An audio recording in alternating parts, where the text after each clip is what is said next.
just let you know what's part of difficult about this to me, right? Like a lot of people in the Air Force that hate me right now.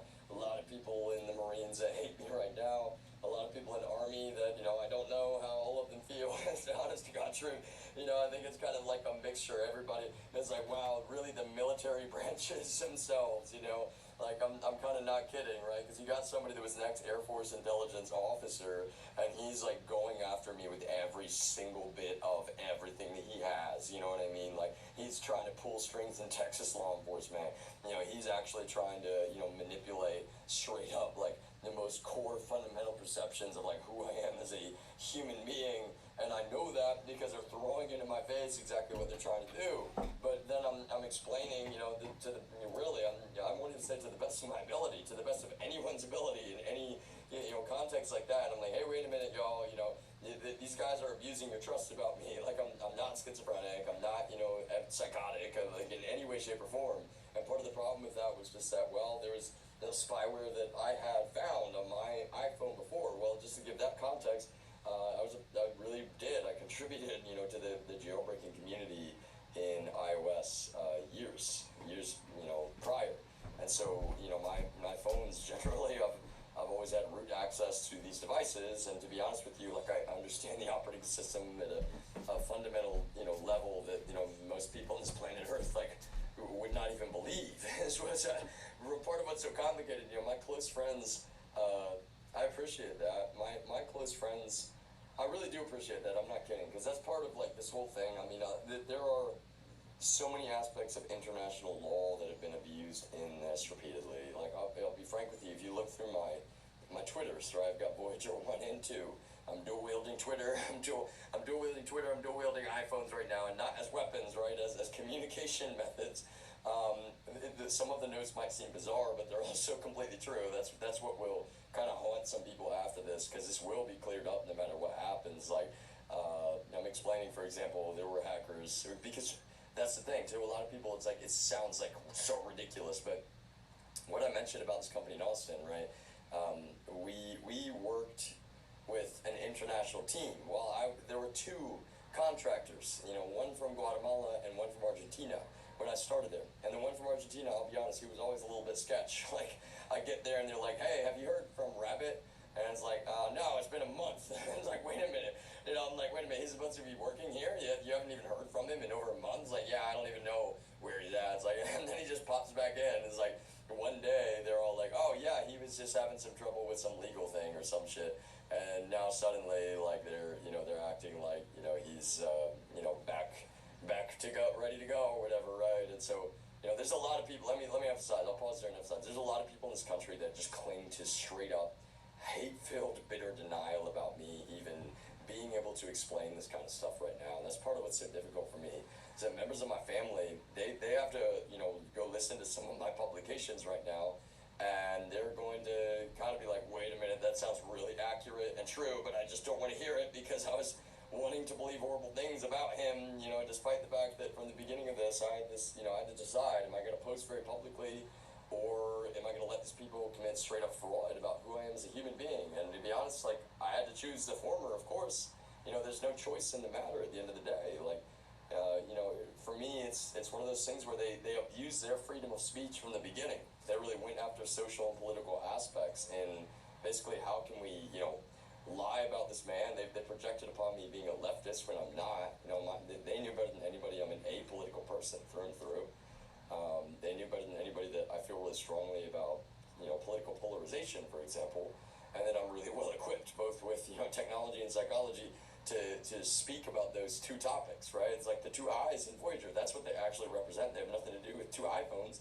They have nothing to do with, well, maybe like, I guess that's the thing. There are kind of multiple layers of symbolism in a way, but, to be honest with you, I'm just someone that's always really cared about the balance in the conversation when it comes to, things like privacy and security. I've never been paranoid about surveillance. In fact, that's what's complicated to me. Surveillance is there for protection. And we have cameras in public places. We have more and more kind of options and tools in our tool set. But I am someone that's always been saying that we don't want a, quote, Orwellian future, right? And I'll be honest with you, there are aspects of this that's what's complicated. there are aspects of this that will sound straight up Orwellian to some people, but I'm the first person to say that, I'll be frank as well, that this is also really just reasserted to me that, dragnet surveillance is not something we should be afraid of. In fact, it's only what is fair. It's actually one of the only ways for us to protect ourselves. And what I mean is that, you think about that term even, dragnet, well, it's not, you're not targeting one human being with dragnet surveillance, right? It's more, everyone is, it's an equal playing field is kind of the point of dragnet, really, like, the concept even, right? And maybe I don't like that word in some ways because it almost sounds scarier than it is, like we're all fish and there's a dragnet, but what I mean is that it is even this concept of just that, like, well, we have to think more intelligently about, what is fair in terms of access, number one, but, number two, I think in this case, that's the issue. When you have people like Air Force Intelligence abusing their keys, or DEA abusing their keys, they can create some really straight up, psychologically torturous situations. And on top of that, in this case, you have people like, well, I mentioned TFPS already, right? They're basically Child Protective Services in Texas, which is weird. My initials are CPS, right? And it's like, I'm not a weird dude. I'm not a, quote, pedo, like, in any way, shape, or form, but there were crimes straight up committed on my internet, and some of the coworkers, especially a couple in Turkey, they bragged about, being involved in that. Everyone in Turkey has to serve in the Turkish military, and so it was like step by step here. They very consciously and psychotically approached this situation like what they're going to do is literally, set me up to begin with and commit really deeply defamatory felony crime, and then following that, what they're going to do is commit more crime on top of that once they've got, for example, access to surveillance equipment in my home, spyware on my phone. And it's just like nobody wants to regard the fact that really, from the beginning, if this had happened in a state like California, and I'm not trying to talk shit on just Texas, but like California would have been like, wait a minute, like we have an obligation to the truth here, where we cannot just sit around playing politics. This guy has a really technical career in software. Like, nobody in Texas wanted to regard that for a single moment. They didn't give a single fuck. And so then following that, it's like, what I'm explaining is, when they got that set up, my coworkers were basically trying to do a quote, real life Truman Show. They were trying to sell that like that was okay. And like, I have no Truman Show syndrome, right? But that's what they would try to project upon me very consciously. And I'm not kidding, like they wanted to attack me in the most abusive way with technology. Essentially, they're throwing in my face that they can hear me in my home at the very least at first. And that's part of what I'm investigating, right? Is I'm like, how the fuck is this even happening at first, right? It's like, they're taking advantage of your confusion about the situation, and that's what's so shitty for anybody, especially in my family at this point, that's still trying to justify what occurred. It's that there was straight up just like psychopathic denial of the fact that like this is so illegal. We have really important laws. They're real professionals when it comes to, well, let me put it this way. I don't like to talk about it, but we actually do have to, study what is psychological torture as a science. Talk about fighting terrorism, for example. The real professionals know that the mind, the human mind, is something that it really can be systematically, kind of broken down to some extent and attacked. And unfortunately, that's also part of the reason why. And the nuance of this is difficult, right? I want to be very careful with my words. Like, they know more than anyone how damaging and how scarring that is if that is allowed to occur. Well, part of what I'm explaining is an agency, just one federal agency, DEA, the U.S. Drug Enforcement Administration. They were using techniques developed in the 60s here.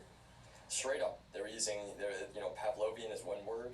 There's others that I'll have to bring up, and I'm going to have to cover the topic more because there's just so much conscious denial about what's actually happened. But really, even just Pavlovian, right? If you're familiar with that term, it's like shock him if he's, fucking shock him. But see, the thing is, it's not that simple, of course, necessarily. What I am saying is that they were just completely willing to covertly attack, and then lie about what they're doing, right? When I say attack, well, I'm referring to things like streaming to a, quote, private, there's no such thing as a private Discord server, right? But they're streaming exfiltration of data from a piece of spyware called Pegasus, right? NSO Group's Pegasus, to a Discord server and letting a group of people sit and listen to that. It's like, that is psychopathic. That is not just like kind of, you know, terrible and abusive, and I mean, it is 100%, you're immediately in the category of psychological torture. Just to emphasize, you know, and that's the thing is I was trying to not, you know, I'm the kind of person that gives everybody the benefit of the doubt, just like the presumption of innocence, because I'm very educated about, you know, I'm not saying I'm the most educated, I'm very educated about the fact that we have a lot of progress to make in criminal justice in this society, just like any other, right? I'm not even talking about, you know, comparing. I think is always we're a slippery slope. As soon as we're like, well, it's better than other countries, it's like, okay, are we better than other countries? And, you know, for example, like I'm so glad, right? This was almost like a new thing. We actually saw justice, quite frankly, when it came to George Floyd in his case. You know, I was really, well, you know, reading about that, and I wanted to know what happened. We actually saw justice, you know, and that was kind of rare. You know, a lot of cops, you know, I think there's a little bit of puckering, like, oh, wait, you can get in trouble for murdering, slaying people, you know, in cold blood when you know that they're innocent. It's like, yes, you can. Well, in my case, I'll be honest, the intent here has actually kind of been, like, you know, fucking murder him with surveillance. Like, and I'm serious when I say, like, DEA has proven to me they have I'm not saying it in a humorous way, they have no integrity in that regard. No morals, right? Because the real professionals, and this is part of what I've covered in a lot of my videos and live streams, the real professionals are not going to sit and stream from a militarized surveillance tool on a cell phone to, you know, an unknown number of people around you in your community that are allowed to, you know, break HIPAA laws, for example, listen to you taking a shit, right? That's the thing these days. Like, you got your phone with you literally all the time, right? It's like, you know, I'm not saying I have it within me in the bathroom every time, right? But that's what's so despicably disgusting. You know, occasionally I'll watch some porn, right? It's like, not a lot, it's not weird porn, right? And that's the thing. They're not even telling you what I'm accused of, because from the beginning, you know, this guy, that's ex-Air Force intelligence, you know, I don't like to really say names, but his name is Dan Steiner, right? He's like, he is abusing the living hell out of the trust of the authorities in Texas, like, straight up, being a straight up criminal psychopath.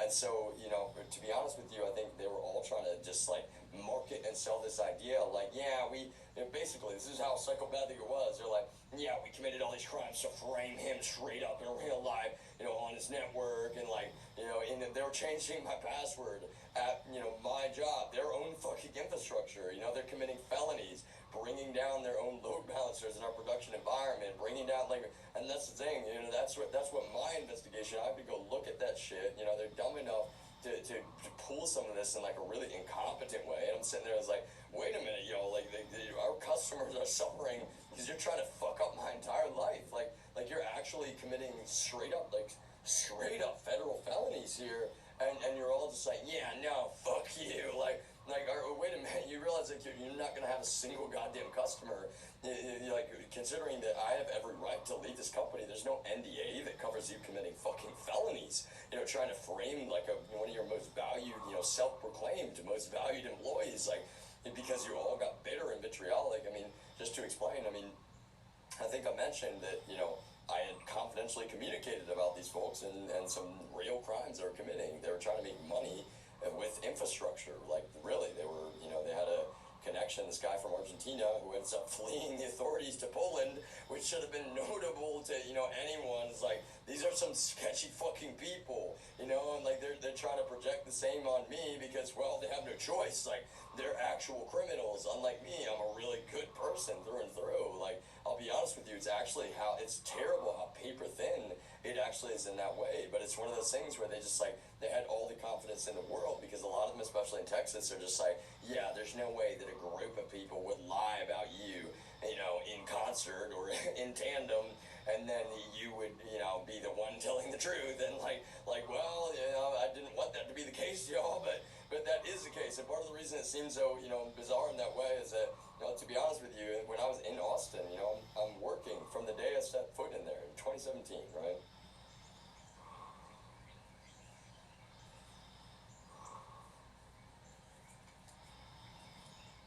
I'm working, you know, for a company in Canada that still has allowed, let me put it that way, they have allowed independence of this company in Austin. And the Canadian company registered right here in the state of Delaware, which is very common for tax reasons, right? And I appreciate that. Like, I think that's the thing. I'm not saying I've never told a lie, but what I'm saying is that, you know, I've told white lies in this, like, very consciously, and then I've explained what those white lies are, right? And part of the reason for that is, like, right now, my family, they're not just kind of telling white lies, they're straight up psychopathically lying to my face about how they feel about me, like, in a really deeply terrible way. When I say that, you know, it's like being, you know, psychologically, you know, assaulted every moment, which I've mentioned repeatedly. That's the thing. I'm not making it up. Like, we had false accusations, consciously false accusations of sexual assault. Well, filming someone naked in their home is sexual assault, and that's what I don't think a lot of these people realize. Like, they illegally, they committed so much felony crime, right? I'm not just talking DEA, honestly. Like, we had shells within shells in terms of, you know, I'm emphasizing it's actually not mental illness, right? We had a group of IT folks that were also, you know, basically deploying straight up, again, militarized spyware to my machine, trying to help this. It was like basically like a militia. It's almost like a militia or a faction formed, right? Because what happened is, that's why this context is so relevant, right? I go work here, and I'm working at this company in 2017, and they hated this first Canadian parent company. I could not tell you why. You know, they really, from the beginning, I'm like, wow, you were really bitter towards these people. Like so bitter that it's immediately a concern for me. I'm like, why do you hate them so much? Like they talk shit about them being Canadian. They mock them. It's like xenophobic as fuck. Like, I'm not kidding. They're like, yeah, fucking Canadians. They just want to sit around in meetings. I don't even know what they're doing. It's like, I get up there at this office in Austin, it's like, y'all don't have antivirus here. And this is one of the first things that's pointed out to me, you know, in all fairness. But they're also like, yeah, the two dudes, like, oh gosh, this was so complicated. The one dude gets fired, you know, a month or two after I'm there, and he gets fired because he kind of refuses to work on a Linux terminal. But in all fairness, he had a lot of Windows experience, and that's what he was kind of like mainly wanted to focus on, right? But our other coworker was like, no, he's worthless, and I'm like, that's my first real major red flag. Actually, it's the first week, the end of the first week. This one coworker is supposed to be the more senior guy, right? He turns to me and he's like, you've already done more work here in this first week than that guy has ever done in his entire career here. And my reaction immediately, I'm like, wait a second. You know, I'm like, to be honest with you, I am concerned that you're saying that to me, because if that's true, you haven't said a word to him about that you feel that way. We've been around now for like that's just the first week, right? But there's enough time where it's like you kind of been really, really like, you know, actually acting like he's being great. You know what I mean? Like, that doesn't just kind of seem two-faced or duplicitous. Like, it almost speaks to like being, you know, kind of psychopathic to some extent right then and there. But either way, that guy gets fired, you know, and you know, that's actually one of the main frustrations I had, even right there at the beginning. I was like, did you people even give him a heads up? And they didn't. They didn't say anything to him. You know what I mean? Like, I'm not saying it's an at-will employment state in Texas, right? It's not that's the thing, in my opinion. You know, in business, there is the law that you're aware of, but then there's also just your common sense as someone that operates in business. If you're being unrelentingly cruel to people and like really abusive, you know, that's gonna come back to bite you. And they want to act like, you know, to be honest, that's the thing. After all of this way that it's gone, you know, I'll be frank with you, like, they really kind of look at themselves and what they did to me, because in their past, they already had an entire team of developers walk out the door about this specific manager that fired this man, and, like, it was this big old legal thing. Like, you know, I only heard about it word of mouth, right? But you hear so much word of mouth. That's kind of the thing. I don't know why.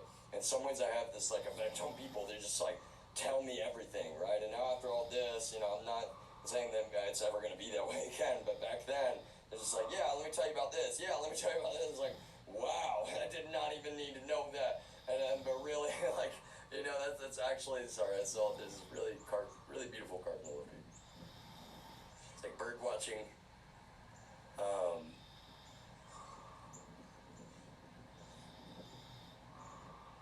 Did he fly away? Yeah, I think he did.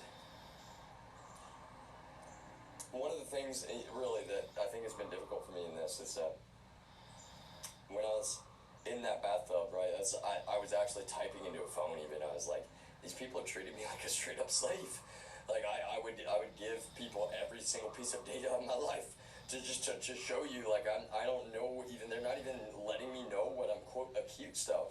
and yet they're sitting here fucking enslaving me. Let me emphasize, it's like my coworkers have already shown to me, they're throwing it in my face that they're committing felony espionage, and that's what drives me to the point where it's like I'm posting publicly on Facebook. I'm like, hey, I'm verified, and it's complicated to explain. I'm really educated about signals intelligence, if you're familiar with the term. I'm educated about human intelligence, the main passions in life, technology, psychology, and so I'm sitting there and I'm like, I can actually prove that these four men on this list within the city limits of Austin, at least at multiple times, right? And they're committing felony espionage, like it's in federal felonies, and that's something that the authorities they're obligated to investigate that shit. Like whether or not they want to agree, it's like, well, now, and this is what happened. Is apparently it's like, now those are our buddies. So it's like, well, that's not how the law works. Like it doesn't matter if you're friends. Like crime is crime. A lot of you people act, like super hardline justice. You don't get to, frame someone for crime with your buddies and then sit around like, now you have to be a criminal even though you're not. I really, really do appreciate that, man. That's part of what I'm at this point where I'm just like, it's been made to be a one-way mirror for so long that I'm just like, I'll publish, what I talk about. Because the honest to God truth is that it's so psychopathic to let this go as long as it has. It's so torturous for one human being, and I need the world to know that no, this behavior was not acceptable, what just went down in Austin. I'm serious, like, that is actually, and part of the problem is that they escalated, they really did, they escalated, like, time after time they get caught, right? And so then after they're caught, they're like, oh, now we gotta escalate further, because, well, definitely, that's actually one of the things to point out, right? I can say very confidently, because it's true, there's been federal investigation into the DEA and, well, others in, law enforcement in Texas since March of 2020. Nobody told me that officially, which is what's weird, right?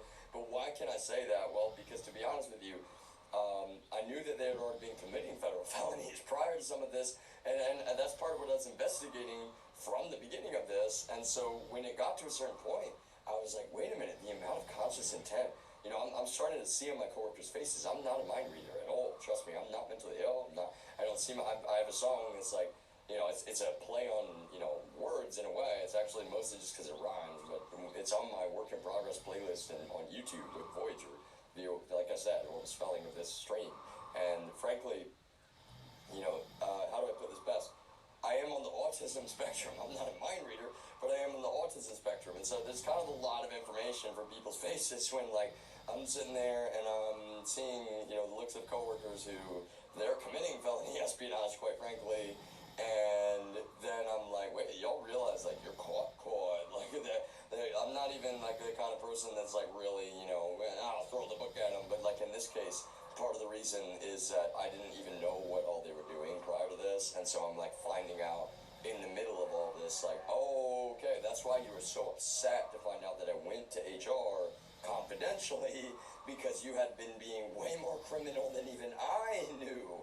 You know what I mean? It's like one of those recognition, like, all at one time, like, it's really confusing, and not that I'm confused right now, because I'm not. I'm saying it's like, it's really difficult for me to, like, because autism, it's like, you mask, right? We all mask to some extent in life. That's just part of life, I guess is one way to say it. And, like, I really do strongly feel, I need to, because how do I emphasize this best? I'm going to take a moment just to take a sip of water here. And I know that's one of the things, it's not nicotine. Like, sometimes I can talk a lot, and I'm not trying to fill anybody's ear up with anything, but I do appreciate anybody listening, man, including you, because, I really just have been kind of straight up illegally muzzled for so long. It's like there's been so much for me to tell people. Anyone that's a good person is actually of faith, and it doesn't even mean the same. I really appreciate that. I really do, man.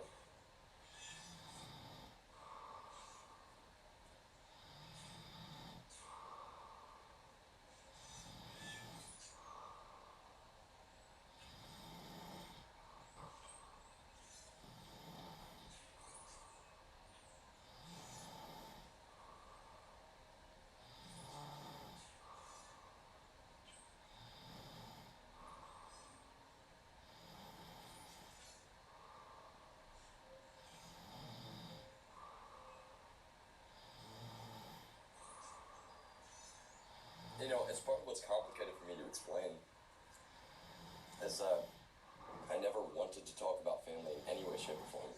But the honest to God truth is, part of the reason I was doing a lot of, lectures and monologues into mostly, logic, Apple's logic. I was making voice recordings, and they were prepared, presentations sometimes. Sometimes there were more of this kind of like my take on being a logician, right? I'm trying to encourage people with psychology, to think. I'm really asking, deep questions. And, the honest to God truth is, I didn't need anybody to listen to me. It was a lot of that, especially following that brain injury. It was practice because I never had a stutter before that. And so once I had a stutter, I was like, okay, there's only one way to try to fix this, and that's practice. It's like exercising it's like therapy when you hurt your knee really bad or anything else. You have to do physical therapy because there's no other way for you to recover from that. And that's what my family didn't understand, how bad that accident was. And, I guess in some ways I didn't need them to understand. Even though I'm just that kind of person. It's not cold, but to be honest with you, I didn't need them to believe me that I'm on the autism spectrum. I'm obviously not the typical spitting image of what a lot of people have this idea about autism, that it's, that's what I'm really frustrated about with the word, quote, retard. It was really slung in my face a lot. And I'm just a really educated person, so I'm not even hurt by that. I'm in no way am I a snowflake. I'm like, literally, there's basically no way to offend me, especially after the way that this has gone. And so they're really the reason that I'm frustrated about the word retard is that it's so harmful to the perceptions of autism as a whole, and it's so harmful to the entire field of mental health care and psychiatry. And so for me, part of what happened here was that I made all these recordings and I put them under a title a lot of times, Voyager, VOYIGUR. And I started like this. It was artistic in my opinion, not even in my opinion, let me emphasize. I was writing, the whole thing with Voyager was, I do a lot of writing as well, right? And so, not all of that has gone into a computer, especially this last 3 years. But I was writing really a quote, fictional universe, and I don't mean quote like quote on the fictional part. I guess more like fictional quote universe, because I made it kind of like, Game of Thrones, as George R. R. Martin has talked about. He designed a world, and then he wrote stories within that, right? And that's kind of the whole thing, is that, C.S. Lewis is a big influence of mine, Tolkien, of course, is a big influence of mine. I really am, educated about, paid attention to every class I ever had.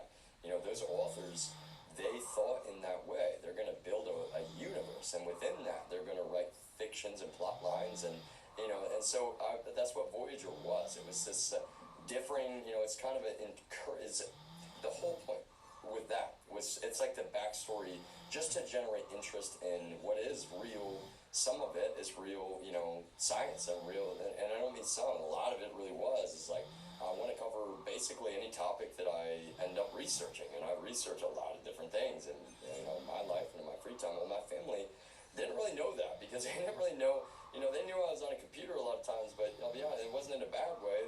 They kind of just always diminished, and I was conscious of that, they kind of always diminished what I was really researching, even YouTube videos sometimes is like, seems like it's not important, but it's like, in the scheme of things, you can learn so much from, a set of videos, and that's the thing, it's like, I'm the kind of person that I point out when you're watching a documentary, there's always a lean, no matter what, right? There's always so you can kind of look at it, and that's what I'm saying, you should be able to argue both sides if you're going to even try to force things to be that, two-dimensional, but that's kind of my point, is that I think we force things to be two-dimensional many times when they shouldn't be. And I bring up the term binary a lot, and it has nothing to do with, quote, gender or any of that kind of stuff, to be honest. I don't really have a big take on that, although I guess eventually I will just say that my take is, to be honest, I think people need to let other people live and let live. Like, it's not their place to be telling other people what they want to call themselves, or, the pronouns thing gets a little bit old. I'm not saying that people should be shoving their pronouns in your face, but like it's just a decency and respect thing is all that it is for me. And that's kind of like, wow, the nuance of that in a way, you know what I mean? Like, eventually we all just kind of have to acknowledge that people make their own choices and you can't control them, even if you wish that you could. you know, and we don't want to live in a world where you can brainwash other people. So Voyager was almost like an like, do not let people brainwash you. You know, it's like, I am educated about one of my favorite, you know, if you're talking, you know, fictions, like, I love retro sci-fi, you know, I love, like, well, you know, there's a lot of authors I guess I could bring up. Ray Bradbury is definitely one of them. You know, George Orwell, you know, Huxley, definitely, you know, like, and it's not that you know, a lot of those I realize, a lot of people hear those names and are like, oh, you like dystopian. Like, no, I don't. That's actually the thing, I don't like dystopian specifically.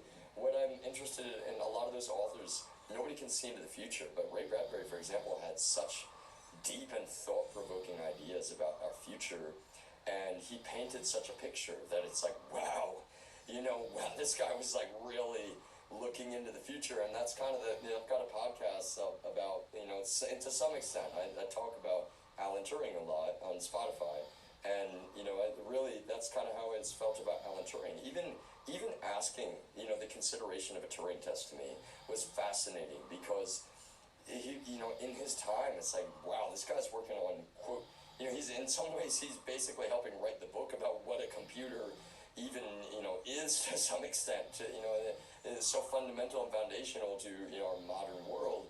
And he's already way back then, he's thinking about, well, someday we're going to have to put computers to the test about, you know, are they, you know, is it human, essentially, right? And I think that's one of the things is, again, I think it's a really complicated question to even answer. But, you know, all of this with Voyager, it was like, okay, so the fiction, the first plot line, that's one thing to emphasize. The first main plot line was basically, it was very fictional, right? But I was like, what if, and as, again, I'm going to emphasize, very, very fictional.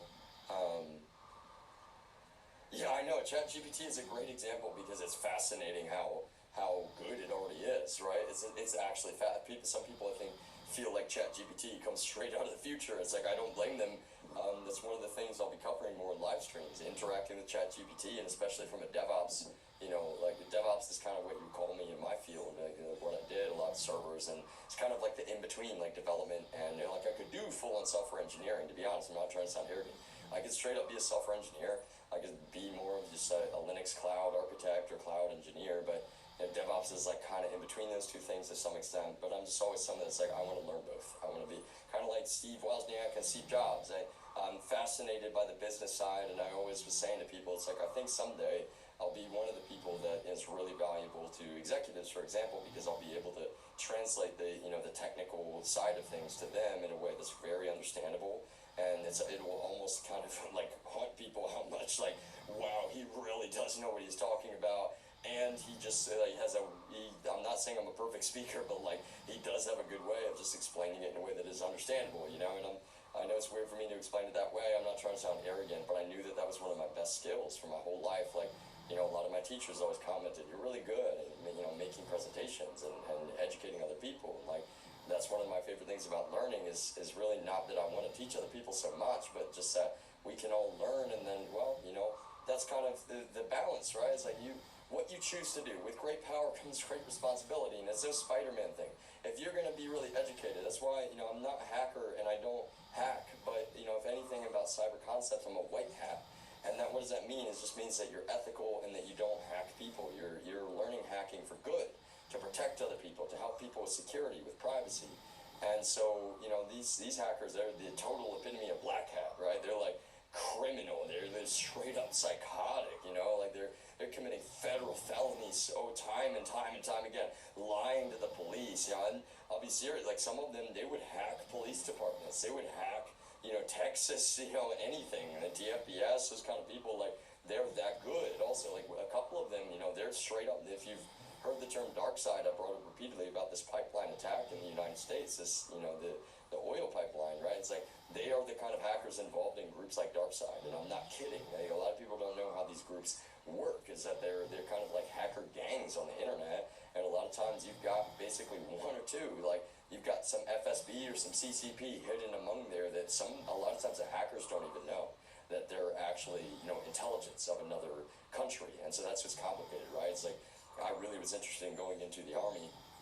The only reason I didn't, what I told recruiters, like, I still would be interested if I'm being honest, but I have disabilities and I have not had health care. Like, they need to be diagnosed. I don't want to lie to the government about my disabilities. Like, you know, I have a real neurological disability. It's like actually a direct, tangible, you know, problem at times because I will work like a dog, you know, and I do. Like, I'll, you know, blood and sweat all over it. I'm not emphasizing blood. I just mean, like, to a degree that other people would have hated my job is one of the main things to emphasize because of what it asks of me.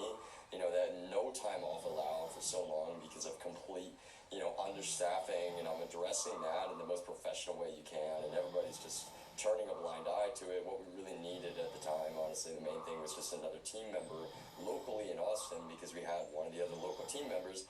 Basically, what they decided, they were like, okay, there's 6 of us, and all of them decided to participate in this crap except me. Right, and so they got one guy local in Austin. We're the only 2 that have physical access to our servers and a lot of this infrastructure, and that already puts, you know, puts a chain on me when this guy doesn't care about his job at all. So they're kind of like, really, they're not just kind of like, you know, fucking off. If I'm being honest, they're both fucking off, and they're abusing their access to be black hat. They're committing federal felonies to, you know, try to make money. And the scariest thing about that to me is that some of them might have thought it was just like make some money on the side, but that's the problem, is you can't be doing that in a professional environment because there's always a catch, right? Those, you know, somebody that's FSB or CCP, especially, you know, in this context, FSB, they to my knowledge, what I found, they will tell you that it's like money, right? But they're trying to get data, right? And that's what their whole thing's about. They want it to look like it's just criminal, just like dark side. If you go look that term up in the pipeline hack, there's kind of some contention. It's like, wait, was this Russia or was this just a group of hackers? Well, to let you know, that's kind of what the Russians and the Chinese both do, is that they want people to be like, no, they're just a group of criminals, but they kind of let these people operate with, you know, total impunity, and they want them to criminally hack, you know, countries, you know, companies in the U.S. and steal data. And among that, there's always actual intelligence, right? And they'll even just kind of fake like they're criminals, right? And like that kind of shit. And that's what makes it so complicated, you know. I'm trying to tell these guys at the same time, it's like, when I go to HR even, I don't want to talk about it so much, I won't, but like, the main thing, I'm like, they are straight up disgruntled, and so if anything, like, we do have to look into these security concerns, like, majorly, but also, like, you know, we should pay them more, you know, like, they are complaining about that a lot, you know, and I didn't get paid well at all. That's what's so terrible, you know. I wasn't even saying I need to get paid more. Like, I don't even think you know, the first and foremost is like, that's the main thing I'm emphasizing. They need to get paid more. And then as an afterthought, way after a lot of the other, you know, bigger picture, like white collar concerns about some other stuff, which I'm not going to talk about, I was like, okay, and also, you know, I don't get paid what, you know, what I'm worth and what I'm producing here, you know, proactively a lot of times. And so that's kind of like, it's kind of terrible the way that they all turned around and just like a pack of wolves that just ripped apart my life, you know, stole my identity over and over. I mean, literally my legal, you know, my social, broke into so many accounts, broke into so many machines on my, you know, I didn't have so many machines, but like time and time again, I'm finding like, wow, this got hacked, my current computer hacked again. Like they're psychopathic in that way. It's actually not mental illness. You know, I know that it'll be dealt with eventually, but part of it right now is I'm kind of like the shark bait, if I'm being honest. Like, you know, I just kind of have to keep going forward, and like they're going to be held accountable for that shit. You know, you can't just keep, you know, committing felony after felony after felony, even if you're abusing international law, which they have been the whole time. You know, even their own countries eventually, you know, their cyber, they will be like, wow, no, we're fucking, these guys are going to prison. Like, they keep doing this shit. They keep doing this shit. They keep, like, just like this dude that fled Argentina. I'm telling you right now, that's why he had to flee Argentina, because they were on to him. They knew he's a straight up criminal, right? So he's like, he's telling us, like, well, for my family safety, I'm moving my whole family. It's like, I wanted to believe that, but I'll be honest, that's when I go and look into it more. It's like, oh no, that wasn't for your family safety. That was because you're a fucking criminal. Like, they knew that you're a criminal, and you're gonna be fucking, you know, put in real prison, like, for how criminal you are. This guy's like a straight up real criminal hacker, right? But, you know, all of this, I think that was the most difficult part from the beginning. It's like, it's not word vomit, actually, you know. I really put a lot of thought into these talks that I give, and so, you know, a lot of these people don't even have the attention span in this day and age. Like, I'm not trying to be mean. You know, they found some of these recordings, and they're like, oh, you think you're the Voyager? You know, it's like, it's a fictional artistic concept that I wrote, right? And I'm making this recording. It's kind of like a blending, right? I I like this, playing with the ideas that that's what, people like Ray Bradbury were doing. It's science fiction, right? But there's real elements of science, but it's fiction. And Voyager was that way. And the whole thing was that, well, and it wasn't about, quote, kidnapping in any way, but it's like, what if, when I was younger, like, the real, copy of me was like somehow, aliens, decided, right, that basically there's a fictional entity, kind of like not really an empire. It's not like Star Wars necessarily, but like, I've compared it to Star Wars just in the universe part, right?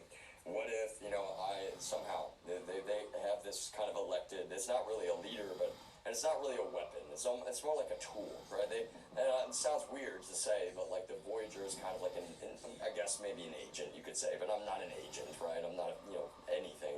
And again, that's what I'm saying is I'm not the Voyager, it was a fictional idea. The concept, the reason that the concept, this is actually where I should emphasize it, this is what was more important. The concept was about being unfiltered, right? It's like this, the whole concept was encouraging people to take the big picture perspective, and what that meant was that there's this human being who had been alienated in a way from his own home world, and he's expected to, to basically serve this, quote, collective. And the collective was, they're actually not, they're not inherently evil or, good. That's actually the whole thing that's complicated. They're not just like, because if really, I was mixing this all with drama, the actual drama and voice acting. That's why I emphasize voice acting so much. With Logic, I was taking filters very artistically, and I was doing, like really like this. It was like, we're taking your precious Voyager, like, we're returning your precious Voyager. And like, I'm speaking in a really weird way, right? And then I'm putting like filters on top of that in addition. And like, when you play that on its own, it's like, whoa, this sounds like really scary. But then I was also doing voices like this, like, and it's like goofy as hell, more like an E.T. almost sounding thing. And so it was really about contrast, right? The collective was made up of, that was the whole concept, was that, really, aliens aren't inherently good or bad, just like human beings. And really the Voyager is kind of like, you could say stuck in the middle, but the whole thing is he has, well, they made a clone, right? They replaced him with on the planet Earth. And so the only way for him to communicate with anyone on the planet Earth was just like that, where it's like, this is the Voyager, signing on, right? And so he's signing on into his clone, which is weird, right? So it's also these hacker concepts of like, wow, I am, it wasn't inspired by Ghost in the Shell at all, but it's like, it's kind of similar in a way. If you're familiar with Ghost in the Shell, like, you really open up this brand new aspect of, like hacking and philosophy. And Ghost in the Shell is actually kind of thought-provoking, because it's like, well, human brains are being hacked by hackers, right? And in that, Voyager isn't hacking his clone. What he's doing, though, is he's basically only the Empire is supposed to have control of his clone on the planet Earth. And he finds a way, it's essentially, he's like hidden out in, deep space at the time. But then part of the story is that he goes back to Earth. And so it's like the Voyager has returned to the planet Earth, right? It's like that's part of the story. And, I was still kind of like writing so much of it. It was like all subject to change. It was all, actually just straight up like fictional. And I thought, I didn't think it was amazing. That's my point, is that, I believe that art, it comes from, you not caring what other people are thinking about, what you're doing at the time. It is one way to say it. It's like, you can't really have good art without being truly unfiltered. And I guess in a way, there was a lot of, I'm not going to say neglect necessarily, but that's what was difficult, right? Following that car accident, I think, is the main thing. I didn't feel neglected before that, but at the time, I was just kind of like, wow, for the first time in my life, I really kind of need you all to actually, and to my family, it's like, I really kind of need you to actually be here for me. I've never asked for anything from any of you. I've always kind of been the one that, in all fairness, I was kind of just shoved in the corner a little bit. Like, the hand-me-downs, I definitely was not center stage in my family at any point, and I never had any issue with that. I was always, totally fine with that, if anything. My oldest brother, when I was younger, he was a little bit of a psychological bully, and that made me like, I never put up with bullying, right? I was never bullied in school. Nobody, bullied me. I think if anybody did, I was just like, shut your fucking mouth. Like, I'm not kidding, and maybe not the fucking part all the time, right? But like, I actually do mean it. I didn't tolerate that behavior for myself or for anyone else, because, well, I really felt so strongly about it, and I always have. And now for 3 years, it's kind of been like so many people just upset that I don't live up to this straight up, psychotic set of lies that have been painted out there about me so consciously, and then they expect me to not, tell the truth, or to live up to their, terrible lies about me, which is like one of the most backwards and kind of like fucked up things, in my opinion, that you could ever ask of a human being. Like, oh, well, we listen to liars about you, so how dare you tell the truth about yourself now? Like, we allow perjury, we didn't regard your human rights, we didn't regard your constitutionally protected rights to speak for yourself, right? And that's what I'm saying, is like, I'm not trying to be mean.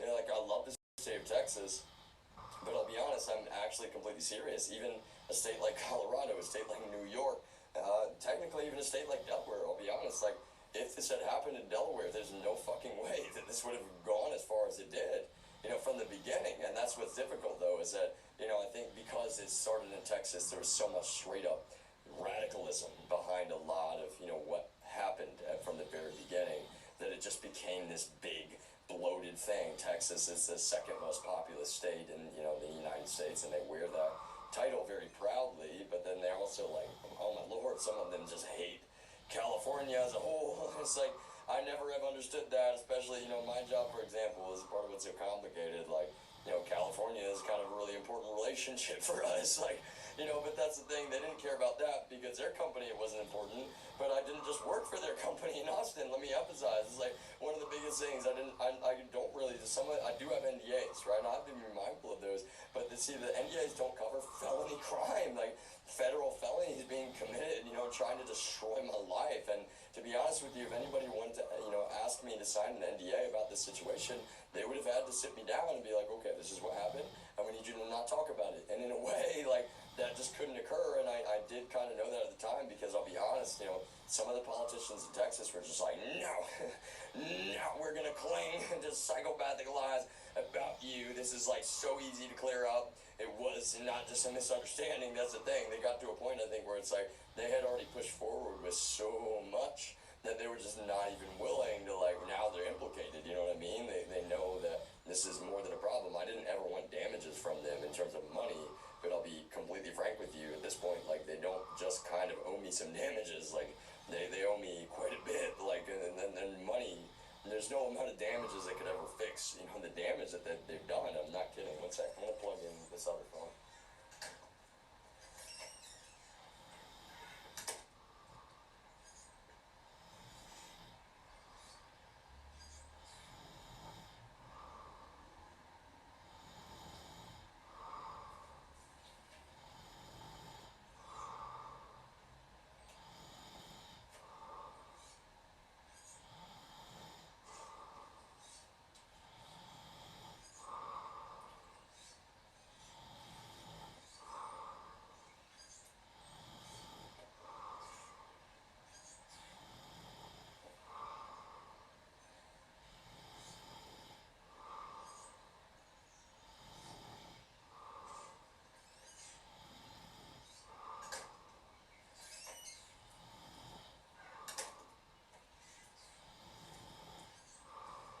So, really, and it's totally cool if you ever hopped out. That's kind of like, it's a one-way mirror right now, like I said, anybody that listens to these recordings later, I'm kind of just talking a lot of times, because if people want to participate, that's cool, but I'm serious. I don't even think, anybody that is trying to chat, like just like Mufasa was mentioning last night, some of them are not going through, and there's a reason for that. I'll be frank with you.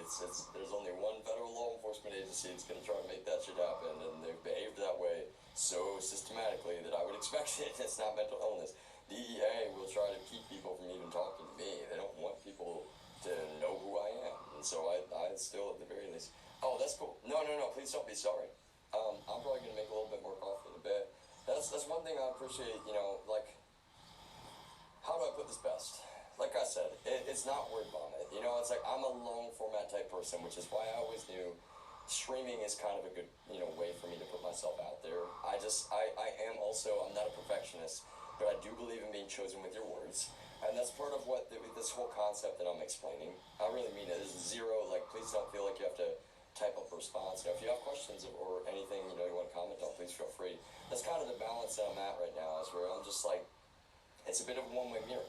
Right now, I really am so appreciative of Twitch, and really in general of companies that, to be honest with you, they're obeying the law. I have constitutionally protected freedom of speech, and frankly, DEA has been really adamant about, well, being willing to commit illegal acts of censorship, and that's only a conscious assertion that, they're guilty. They know they're protecting criminals in this case. Like, I really wish it was not that simple. But, to be honest with you, trying to essentially delete who someone is from reality is kind of, that they did actually try. There was an attempted murder outside the city of San Marcos, and a federal agent saved my life. It's like kind of the worst part about that. I've been explaining over and over again.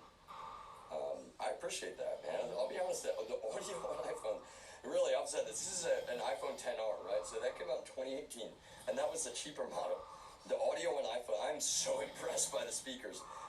Like the speakers on this thing, because I listen to music both on headphones and then out loud a lot of times, right? The speakers on this thing are so impressive to me. I don't know what kind of magic. To me, it almost feels like they came out of the future, which is funny because this is a phone that is like 2 years old, right? It bought refurbished, like, and really that's kind of always been fascinating to me. And I'm not an Apple fanboy, but those are the kind of things that, laptops, for example, speakers on MacBooks have gotten like impressive. It's like carrying around a little boombox these days, it feels like. But I really, speaking of tech demo, that's kind of one of the things that I love about comparing some of the camera options, right? I'm very much, I'm not trying to pander to anybody when I say this, right? I worked in sales, and I'll get back to what I was saying in a minute, but on this topic, I worked in sales, and I would go and check out the different displays that were coming out on cell phones. Like, displays in and of themselves have always been kind of a forte of mine because I'm just really interested in technologies, and there's a lot of debate about like what's a better display. But my favorite thing about Apple displays has always been that they focus so adamantly on color accuracy, really. To me, I would rather have photos and videos that are color accurate than I would something that is just super, bright and vibrant necessarily, right? And that's where I know, like, a lot of people kind of, it's a nuance of the whole conversation to me, right? I think it's a little bit lame when people are like, oh, I don't even want to talk to you if you're not blue bubble. And nobody said that to me, to be honest with you. I don't care if somebody, because I use Android too. That's one of the complicated things, right? I've got it on the list there on the top left of Voyager 0. But I'm that type of person. I'm like, I will learn every operating system, and I want to learn it as to the best of my ability. And in terms of, money has always been my main resource, or excuse me, my main limitation, not my main resource. Money has always been my main limitation, right? So you can only learn so much when you don't have access, right? In the past, so it's like, I think it was the first Moto G. It's like $100, and I bought it for one reason, because I was saving up money, in all fairness, but like, I wanted to understand Android, you know what I mean? So for me, it's like, I already had a bunch of experience with iOS, mostly starting on an iPod Touch. When I got an iPod, when I was going to buy an iPod Touch, I already knew how to jailbreak it weeks before I even bought it, and then I buy it, and the day that it's in my hands, I jailbreak it, and I'm already looking through the file system, right? I'm installing, like SB settings is one of the early ones. Right now we've got the quick access menu in iOS, which we used to not have at all, and frankly, like, that's one of those things where I'm gonna, I think, start using the term rooted my iPhone. People are gonna be like, no, that's for Android, but the only reason I don't like the term jailbroken is it just sounds illicit. It's not illicit at all. I keep bringing that back up because it's very true. I'm just gonna get the charger really quickly. I've got it inside here. It's definitely kind of a very quickly deployed workstation. All this stuff is set up, and that's the thing. Like, all dynamic. I didn't want it to be this way, especially at the beginning, but it is what it is.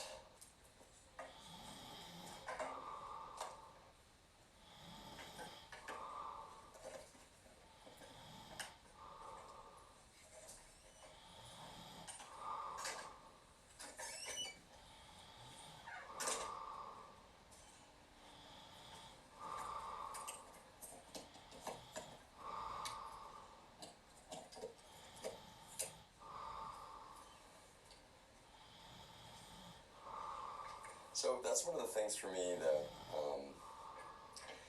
I do appreciate, when people compliment, in general. And I'm not saying I'm asking for compliments, but I'll be honest, I'm also not driven by compliments, and I do kind of mean that. Like, it's kind of the dichotomy of the situation in a way. I guess what I'm emphasizing is just that I am someone who really believes in that we should not be, how do I put it best?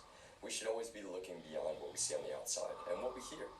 The way that we, hear people, the way that how we perceive the quality of someone's voice or what they look like or what their, nationality is, what their race is, what their religion is, right? That's why I'm anti-xenophobia. I'll be honest, what I'm getting at is like, it's the way I was raised, which I'll be honest, part of what's difficult for me in politics is it's like some of my family just forgot how they raised me. It's like, you should never judge someone by what you see on the outside. It's kind of almost as simple as like, don't judge a book by its cover.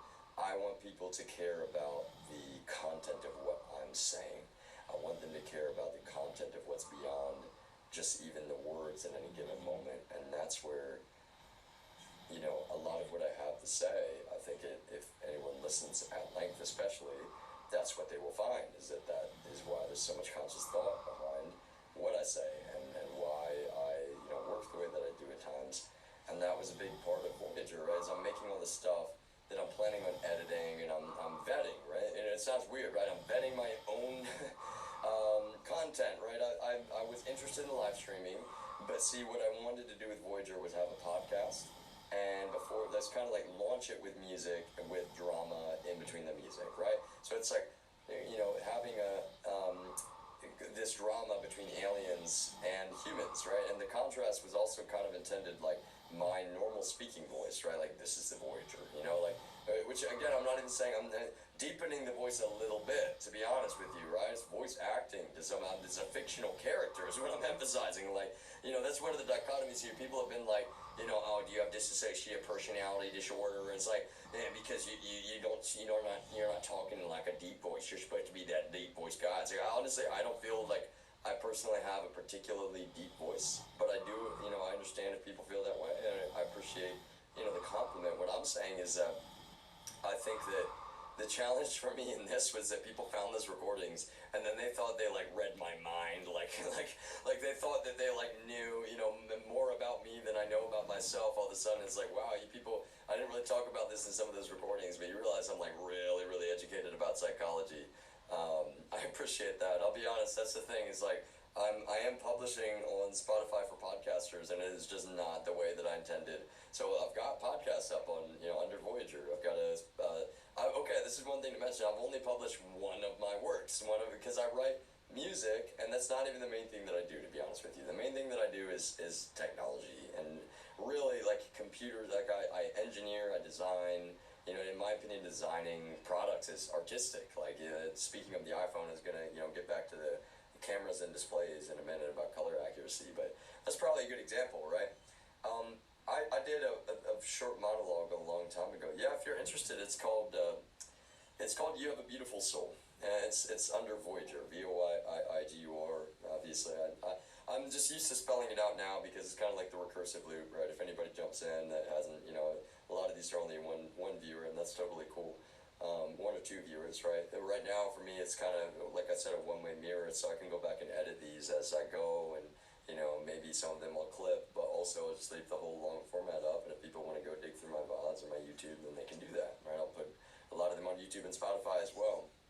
And that's the thing, is that it's kind of like everything everywhere all at once right now, because, like, everyone locally to me is kind of just, like, being attacked psychologically. They're like, no, you need to be this way. It's like, wait a minute, I'm not even the kind of person to tell you how to do anything with your life. I'm not asking for anything from you. I don't want your money. I don't want anything from you.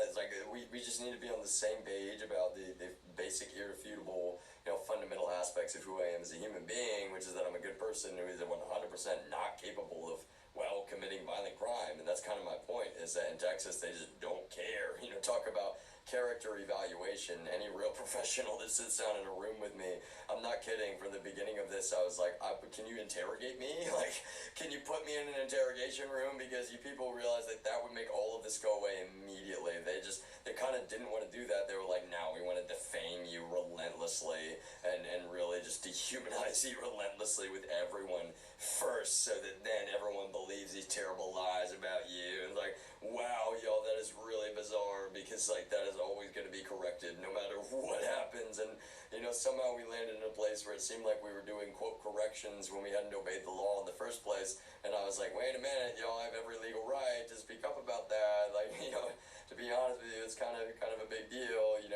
can't just kind of like skip over the part where, we all have constitutionally protected, legal rights. It's not just protected, they're like foundational to every aspect of, quote, law. Like, and that's why, like, I'm not kidding, I will get a law degree now, and because I see that, like, wow, how often, and I'll be honest, nothing quite like this has literally ever happened. I'm not mentally ill, but I'll be honest, nothing quite like that. It had a lot to do with international law and the fact that from the beginning I needed to sit down and have confidential conversations, and I'm not claiming that. I needed to have confidential conversations with executives in another country, and I'm not even going to say which one right now, but that's what's so complicated for me, is that I just was never even allowed to do that, and I needed people to know that I can't explain why I need to have confidential conversations, which should never, to be honest, that should never be something that anybody ever has to say. Can I put it that way? Like, no one should ever have to explain, like, yeah, it's something, it's like, what do you need to talk about that's so, quote, confidential? It's like, oh, sorry, that's confidential. It's like, oh, yeah. Like, no, it actually literally is confidential. I'm actually not claiming that. They're like, oh, sure. It's like, oh, wait a minute, I'm not joking. Like, it is confidential. Like, and we're playing this game this whole time where, they kind of had, dehumanized me so relentlessly that I'm conscious of the fact that, like, they straight up just actually don't believe me, which is really kind of a challenge for me, if I'm being honest. Because I'm just like, what reality did I step into where you people think this is acceptable? This is actually really kind of confusing for me. But, speaking of reality, right, and color, accuracy, that's kind of what I mean, right? I guess I'm not saying that because that's actually a dichotomy right there, okay? There are conversations about, I love when reviewers go really in-depth in cameras on cell phones right now. And in general, I know that's one of the main things that they cover, right? But I do mean it when I say that, they're good YouTubers, and I will. It's like, I'll be honest, MKBHD is always one, like, someday. I think he does such a good in-depth, he goes really in-depth, and his style of conveying information is very, like, human, you know what I mean? Even though he's definitely really technically knowledgeable and capable. And so always, every time he does a new iPhone comes out, I want to see his review, because I care about what, nuance he's going to address in what he says, and every new, cell phone in general. So to speak to that, like, I'm a fan of Samsung, I'll be honest. I think they have good products, I really do. One of the things I've noticed way back is, like, I'm not, this is one of those big picture conversations about, I'm actually I've already done a lot of writing on it in the past, but I'm going to do a live stream / podcast about kind of the roots of Android and iOS. One of the things that people have always argued about in a way that I'm like, wow, some of you are not addressing the nuance in some of this, is that RAM in iOS, and RAM on iPhones, the amount of RAM, there's a random access memory, of course, is what it stands for, right? But it really is. It's this short-term, short-term memory of your whole device, and I know most people know that. They're very aware what RAM is. We talk about it all the time if anybody builds a computer or is into computers. But see, it's one of those things where if you're comparing cell phones, like an Android and an iOS, and this has become, the nuance in this has changed over time to some extent, but it's also kind of similar. iOS was always a much less RAM-dependent operating system. It didn't make sense for them to build iPhones that had as much RAM in them, and yet you had people that are like, well, this Android phone has, 3 gigabytes, whereas, and I'm saying, like, way back when, now they have way more, trust me, but, like, 3 gigabytes compared to a 1 gigabyte on an iPhone, right? And what they didn't realize was, it's like, well, you're actually not kind of understanding that it doesn't actually even mean the device is better at, quote, multitasking, just that it has more RAM inherently. One of the things with Android when it first came out is that all apps ran within a virtual machine to some extent, essentially. I'm oversimplifying. This has changed now. This is no longer the case, right? And that really is a big part of, well, an operating system being performant, especially when you're looking at something like multitasking. Sorry, I have my phone plugged in, but it's apparently not charging. Look at that. I always joke about, like, oh, I don't know about anything about computers. Maybe this outlet outside is not on.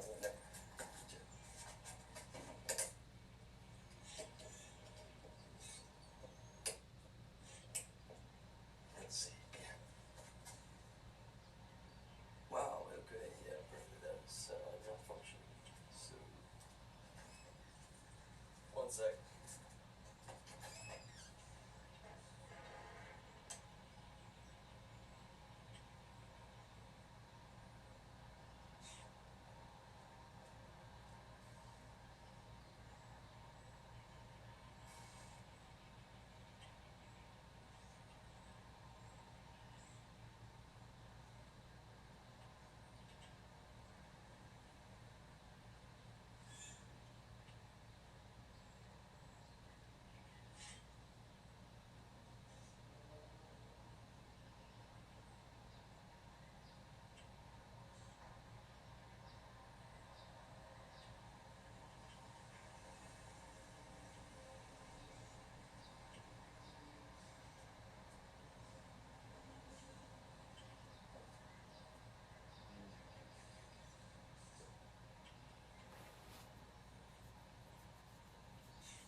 hobby, you know, a big part of this from the beginning.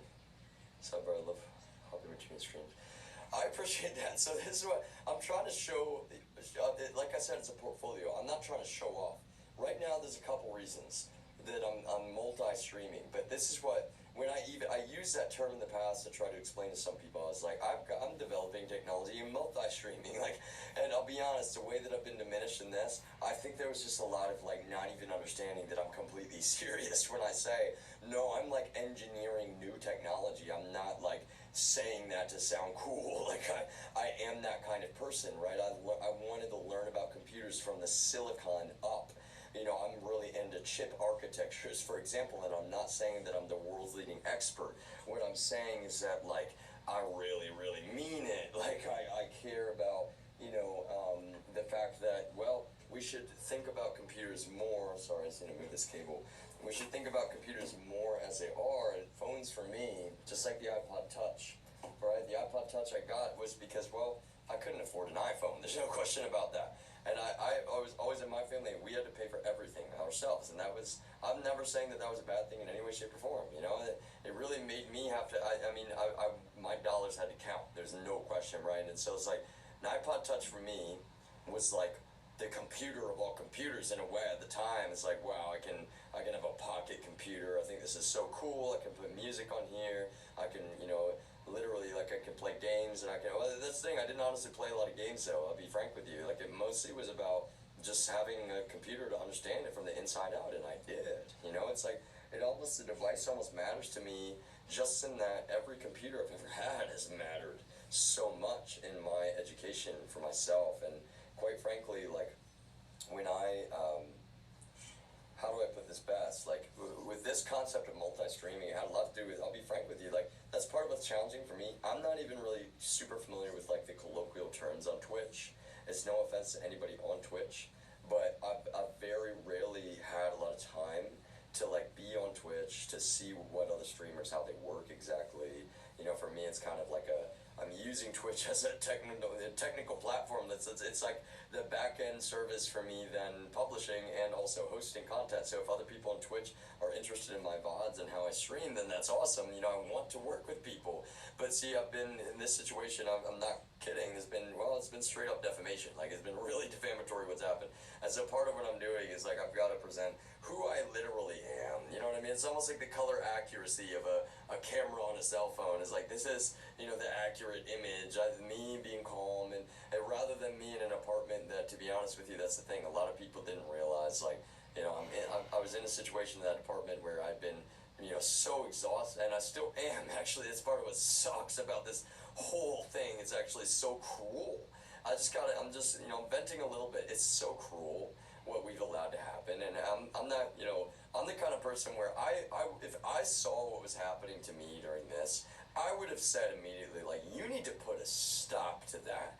And I really appreciate, there were people that quit their whole jobs over what was being allowed to occur in this particular team, right? I mentioned, like, a faction of individuals formed, and that's actually not an exaggeration, as ridiculous as it sounds, because it had a lot to do with the fact that we had been acquired twice, right? So then you have people from, well, the local company that are like, oh, we need to combine forces. He's talking, you know, they're lying to people in another country about what I've really said. They don't even know what I've said. And then the people in the other country, I'll be honest, some of them were quite, you know, a little bit political, and so they're kind of abusing political narratives in this from the beginning, and they're kind of like, oh, faction up, you know. It's like, oh my God, yo, you've all worked with me for years, and you should trust me to go to an HR department. You don't even know what I've said. And what I said was like, well, it's not my I'm not snitching. It's not a cover your ass. It's not a CYA in any way. I'm not, you know, kidding. Like, some of these men have committed some real white collar crimes. I need to communicate that. But I'm not saying that, you know, we need to, you know, prosecute them. I'm saying that, well, that's a, you know, internal, that's a business decision from the top down. That's not my choice. That's not my call to make, you know what I mean? And what they can never say is that I did not tell them. And that's what I'm saying to HR, right? It's like, I've gone to them. I've gone to them. I've gone to them. I've gone to them. It's like, I said to HR, though, that, you know, that this is something that's kind of like a long-term conversation. I honestly don't have any way to convey all of this information in any brief manner. Well, that's what sucks, is it wasn't HR's fault, but, like, one of the managers finds out about that I've gone to HR, and that's actually what was really kind of implicating from the beginning. He threatens me, like really criminally. Like you can't threaten an employee. I'm not even his subordinate employee. Let me mention that.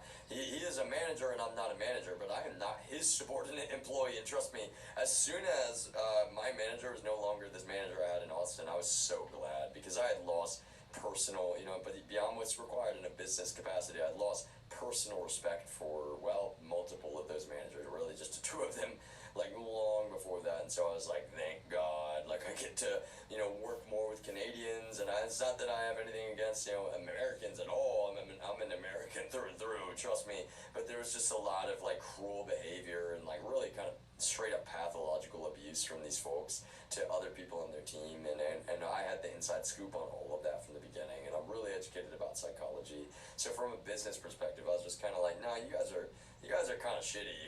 It's like the simplest way for me to say. It's like, yeah, you guys are kind of shitty, but I'm just okay. I can still work with you because I'm a professional, and that's the thing. I was never a disgruntled employee. They paid me like shit, I was like their genie when they fire people, which they do with reckless abandon, without any notice. They'll fire people because they make some. And let me emphasize this. People would get fired because a manager made a political comment, and then somebody else is like, oh, maybe you shouldn't be talking about politics, and they're like, fired, cashed out, right? But I'm like the genie. I'm like the super technical autistic genie for these people. They're like, summon the genie, hey, tomorrow at 2 p.m., you're going to lock this guy out of all systems. And I'm just like, or they won't even say that, right? They're just like, we're firing him, so you got to lock all of his access. And it's like, okay, and I'll be honest, like, things were not well managed, so that's like a process, right? It's like, all right, and then that's where it's like, it's double, for me, I have to be a professional, right? Even if I like this person, I can't give them a heads up, I can't say a word to them, right? And I just have to be ready at that time. I'm like, okay, locked out of this, locked out of that, locked out of that, locked out of that, and then, a lot of times I have to end up,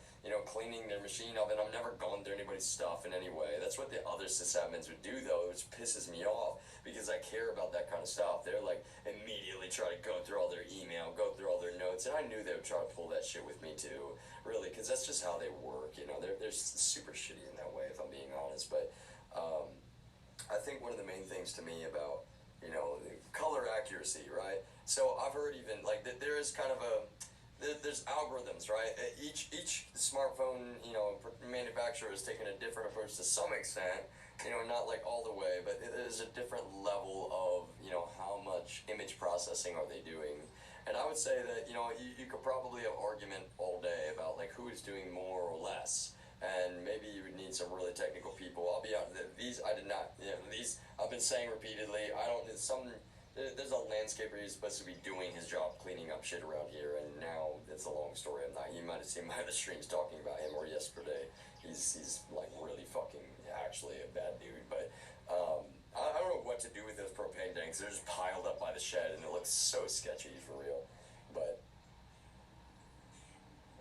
anyway, in a way, this is how simple they're trying to create not just a distorted image of who I am, but like a completely fucking fraudulent image of who I am. And they really, the fact that they felt obligated to do that was, a direct result of it. It was incriminating for them, right? For a manager to threaten me the way that he did from the beginning, I was like, wait a minute, I didn't really think that you had anything to be worried about, but like now I do. I actually mean that, like really, you're like so, I never, because this dude was like, buddy to me. He was always like, yeah, I started in IT, you're kind of like me, you could be like me someday. He's always bragging about his generous salary, he goes to the Netherlands every year for like a week or two, and he comes back and he's like, yeah, why don't you take any time off? First of all, he's like, where's that fat piece of shit again? He always said to me about this dude, he was like, no, that guy's so lazy, yeah, he never does his job. I'm like, sir, it really doesn't make me feel better, because you could address that situation, and it makes my life a living hell that this guy never does his job. You all think it's funny. It's not funny at all. It's like fucking terrible. Like, trigger warning, 18 plus only. I mean it. Like, I have to be unfiltered about that shit. It almost makes me sick to my stomach. They were like, they're literally so, out of touch with how much fucking work I was having to do just because they think it's funny. This dude is getting paid like I shouldn't even know, but he tells me, he's getting paid way more, and I wasn't even mad about his payment. Let me put it that way. I was never disgruntled. I'm like, I love this job. I care. I actually care about our customers, and you all know that this guy doesn't give a fuck. And then you think it's funny to come over here and be like, oh, yeah, where's he again today? Is he at the gym again? It's like, yeah, y'all, I mean, he's at the gym every day, and he's not really, I'll be honest, that's the problem. He was like a severe alcoholic. Like, he's a foodie, quote, right? So he's always talking about how he can't resist, eating all this unhealthy food, and I'm not judging him about that. I'm very anti, body shaming. I mean it. And so really, I'm like, really, it's like, I'm the kind of person I'll be, super fit sometimes. Like, I'm also very against super fit people being like, yeah, everybody needs to just be in better shape. Like, okay, we have nuance, you know what I'm saying? Like, people have health issues, people have disabilities, people have deficits. Not everybody can wake up at, 4:30 in the morning and go for a super jog and, be the most disciplined, eat, 2 eggs and like, again, I'm not even saying that it would be the most disciplined. I'm just giving, random examples, right? What I'm saying though is that, like, it's kind of like, it comes back to conversations that I've had with people that were learning about programming to me, which is that, I'm not even going to say who, but it really mattered to me a lot. It's actually one of the things that, like, I'm really passionate about this in particular. Information is one of those things that is really easy to kind of, like, gatekeep, right? It's like, I learned this and everybody else could do it, and nobody else, it's like, why doesn't everybody else learn this the way that I did? And it's like, okay, wait a minute, though. I mean, how many people helped you along the way, and you kind of, like, really benefited from, you talk about privilege. That's kind of what I mean. 1 second.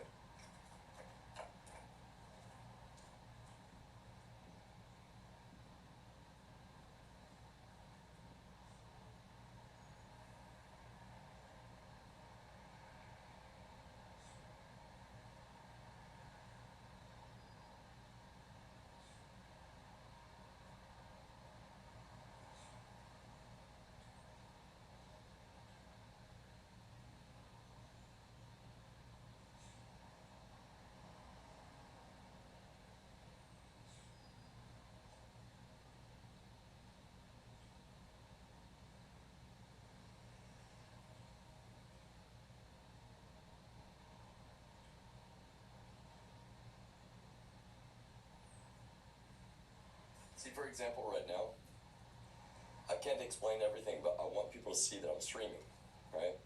That's why I'm multi-streaming, and I'm walking around, sometimes outside, I'm going on walks. I lived in Austin for years. Streaming is new to some extent. It's not really new, though, is it, now? Like, how many streamers there are. Part of what I'm saying is, I was, one day, and I've told the story recently, but I'll tell it again real quickly, because I've said, no offense to you if you're still there, but I really mean it when I say, the streaming is a brand new platform. And in some ways, I say brand new because I really do. I don't look into the future, but I look at all these markets and I keep up with all of these technologies because I find all of that. Understanding computers from the ground up was important to me to understand the bigger picture about, well, where are we headed with technology? Where are we headed with the way that we communicate information?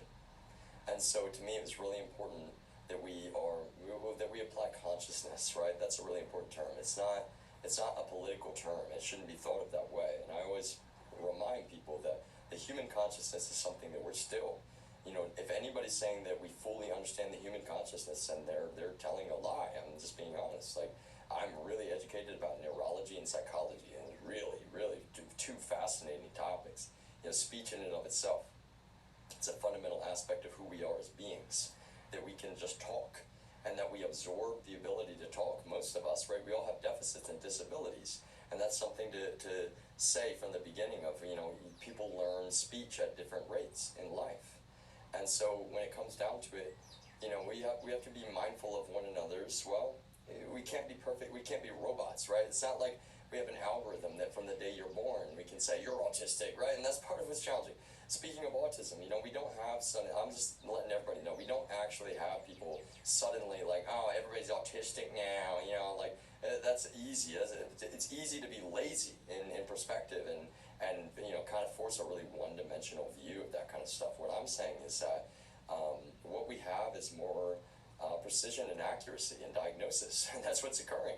And that's objectively a good thing. But let me also emphasize that one of the really important things on that topic is that we need to remind one another that we can't just like slam people with a label and now suddenly they're castigated because, oh, they're autistic, they've got to be treated differently or whatever. It's like it's a double-edged sword in a way of, we both need to understand that there are deficits and differences in how people learn.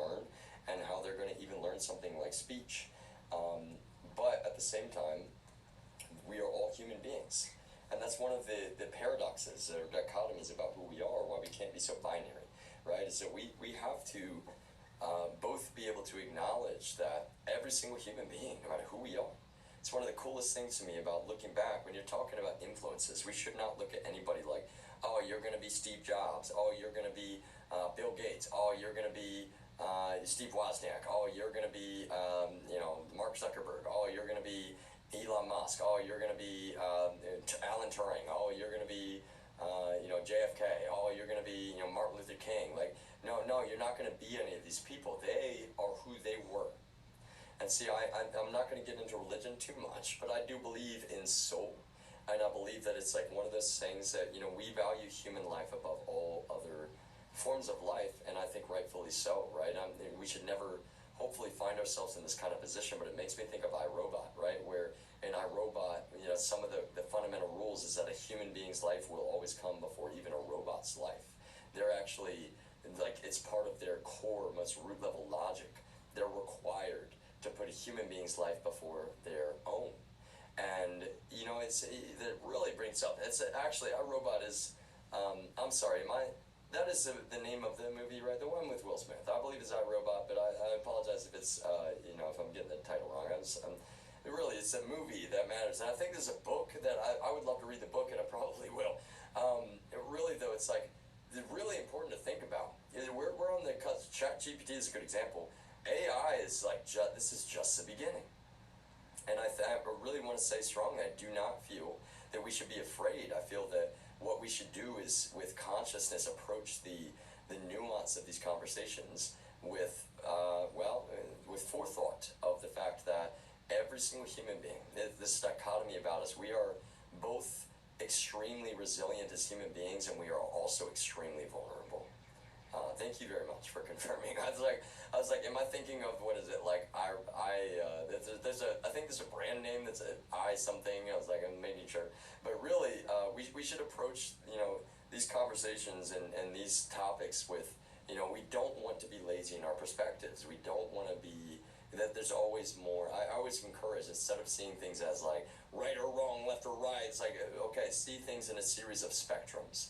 Okay, there are some things that I think when it comes down to it, it's like, that's wrong, right? And I have to put my foot down and say that, like, what happened in Austin, that was wrong.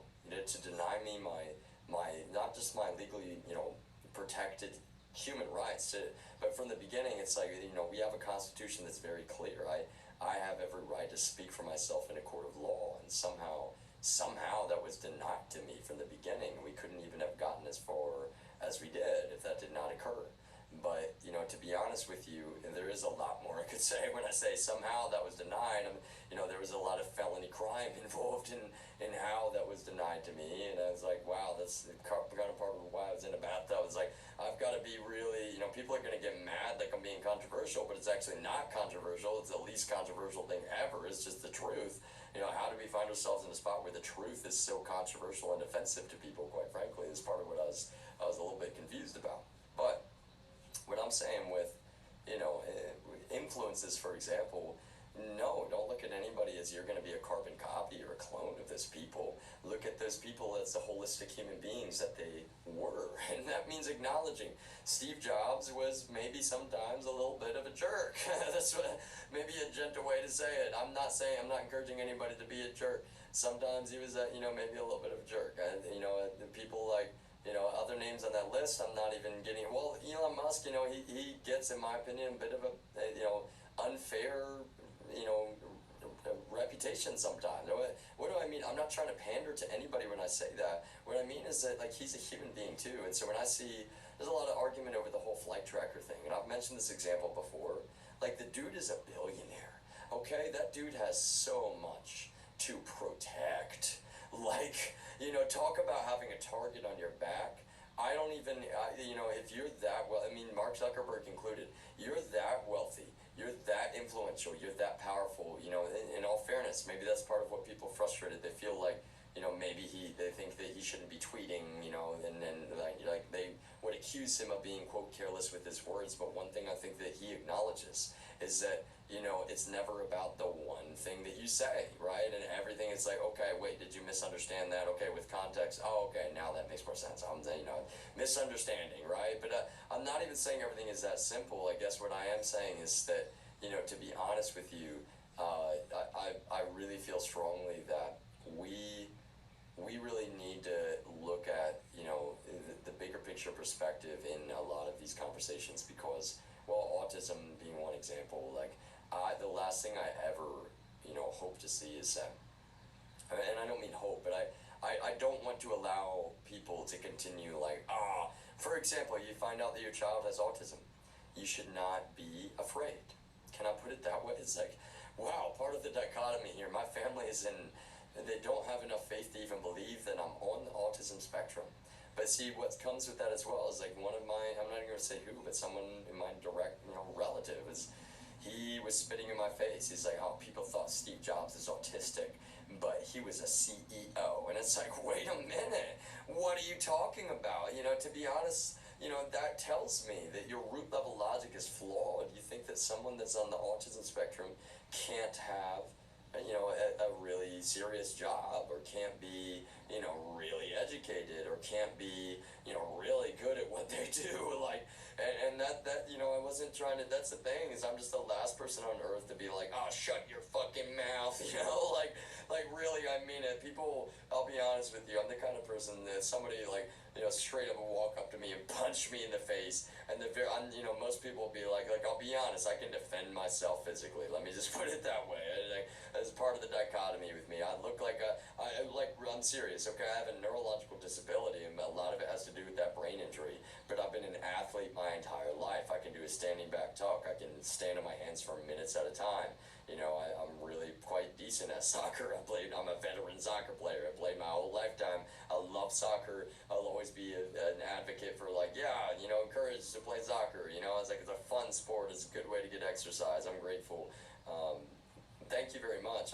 I'll be honest, I promise I'm not trying to show off. In fact, if anything, I'm trying to encourage people, as I always have with handstands. Like, you can do it too. It's just like with computers. I swear to God, that's my worldview. You can too, and I believe in you, and I will always be your biggest, cheerleader out there as a streamer, as a content creator, as in anything. Like, I'm not saying I'm a cheerleader because I'm not. The handstands are, I said I'm into acrobatics. I worked with some people that were like cheer coaches for a while in a restaurant, and they were some of the coolest people. They were heartfelt. They were athletes through and through. You know what I mean? Like, good people, honestly. And like, this is one of those things that's really funny to me. And it's not funny though, right? It's like, they were, one of them I think was possibly, he might have been gay, and I had no issue with that. The other one was like really, really definitely heterosexual, you know what I mean? And like, the fact, we talked about that, I think even. He was like really acrobatic and athletic and a hard worker, one of the hardest workers in the restaurant, no question. It's like I loved closing with him, like get shit done, like one of those type of people, and I am too, honest to God truth. I'm not saying I'm always perfect though, everybody has limitations. One of them for me, I appreciate that. This is the thing. I was even talking about this when this was going on in Austin. I'm just not, we kind of have a bit of a flex culture. But right now, I feel like in the state of our social media, with Instagram, and there's nothing against Instagram at all. Like I'll probably be on Instagram posting some stuff and pictures of this beautiful tree, for example, which like I posted on Twitter, literally just because I'm that kind of person. Okay, I'll let you know I am very comfortable with my sexuality. I am heterosexual, and I don't mean to offend anybody. I sort of did. I was like, well, I'm bisexual, but I was just kind of thinking about it, and that's the thing. I'm not really attracted to men, but I think in a way I was really feeling really frustrated with the fact that so many people were so obsessed with my sexuality at the time that I was kind of like, fuck you people. If I think, like for example, with a partner in the past, so we talked about it, she knew I was comfortable with my sexuality. She knew I didn't want to be with other men, but also she knew I was comfortable enough to be like, yeah, that guy, people would call him hot, if I need to put it that way, right? And that's what bothers me is that like, we shouldn't be so, binary and bigoted. Like, to be honest with you, we should be able to like be open about like, those kind of things, right? She was bisexual, to be honest. I'm not speaking for her, but she was always like, there's a nuance, right? I don't want to put words in her mouth, but she was always kind of like, is interested in like, making out with a girl, and then that's what's nuanced, right? I just have to be honest, like, well, people get mad at me, especially, religious folks get so mad at me for saying this. Do I find it attractive? Women making out sometimes. I'm not saying that's the thing, right? I'm not saying that, I need to see it or that I want people to make out in front of me. I'm saying that it doesn't bother me and I'm very anti-homophobia. And I told her how I honest to God feel. I was like, well, I'm not really, that was, again, really, and that probably a topic for a different day, just because there's a lot of nuance in that. But basically, she was actually, she was interested in like having a threesome at some point and inviting a third with us. And there was some stuff in the past. It was like in that category a little bit, but it was like very not, we didn't have, sex with a third person or anything like that. And I think part of what was complicated for me was that, I was saying to her, I was like, okay, if you want to make out with somebody else in front of me, or even not, like, how are you, like, that's how I'm in a relationship. It's all about communication. To be honest with you, that's the main thing, is trust in a partner. I'm not really, quote, poly, but like, I'm not here to tell anybody what they are or what they should be. Is that one way to say it? I believe in, well, for example, I think you should be really safe. And like right now, for example, I don't have the money, but like I won't be with anyone else until, I mentioned this in the bathtub last night, I won't be with anyone else. It's nothing, it's not a judgment towards the person I was with in any way. It's just, really, I mean, honest to God, it's like I feel strongly about getting tested. But between, you're with somebody and then, before you're with somebody else, don't put them, at risk or whatever. And so that's where it's like, it's kind of despicably terrible. I've just lacked for healthcare for years before all this shit started.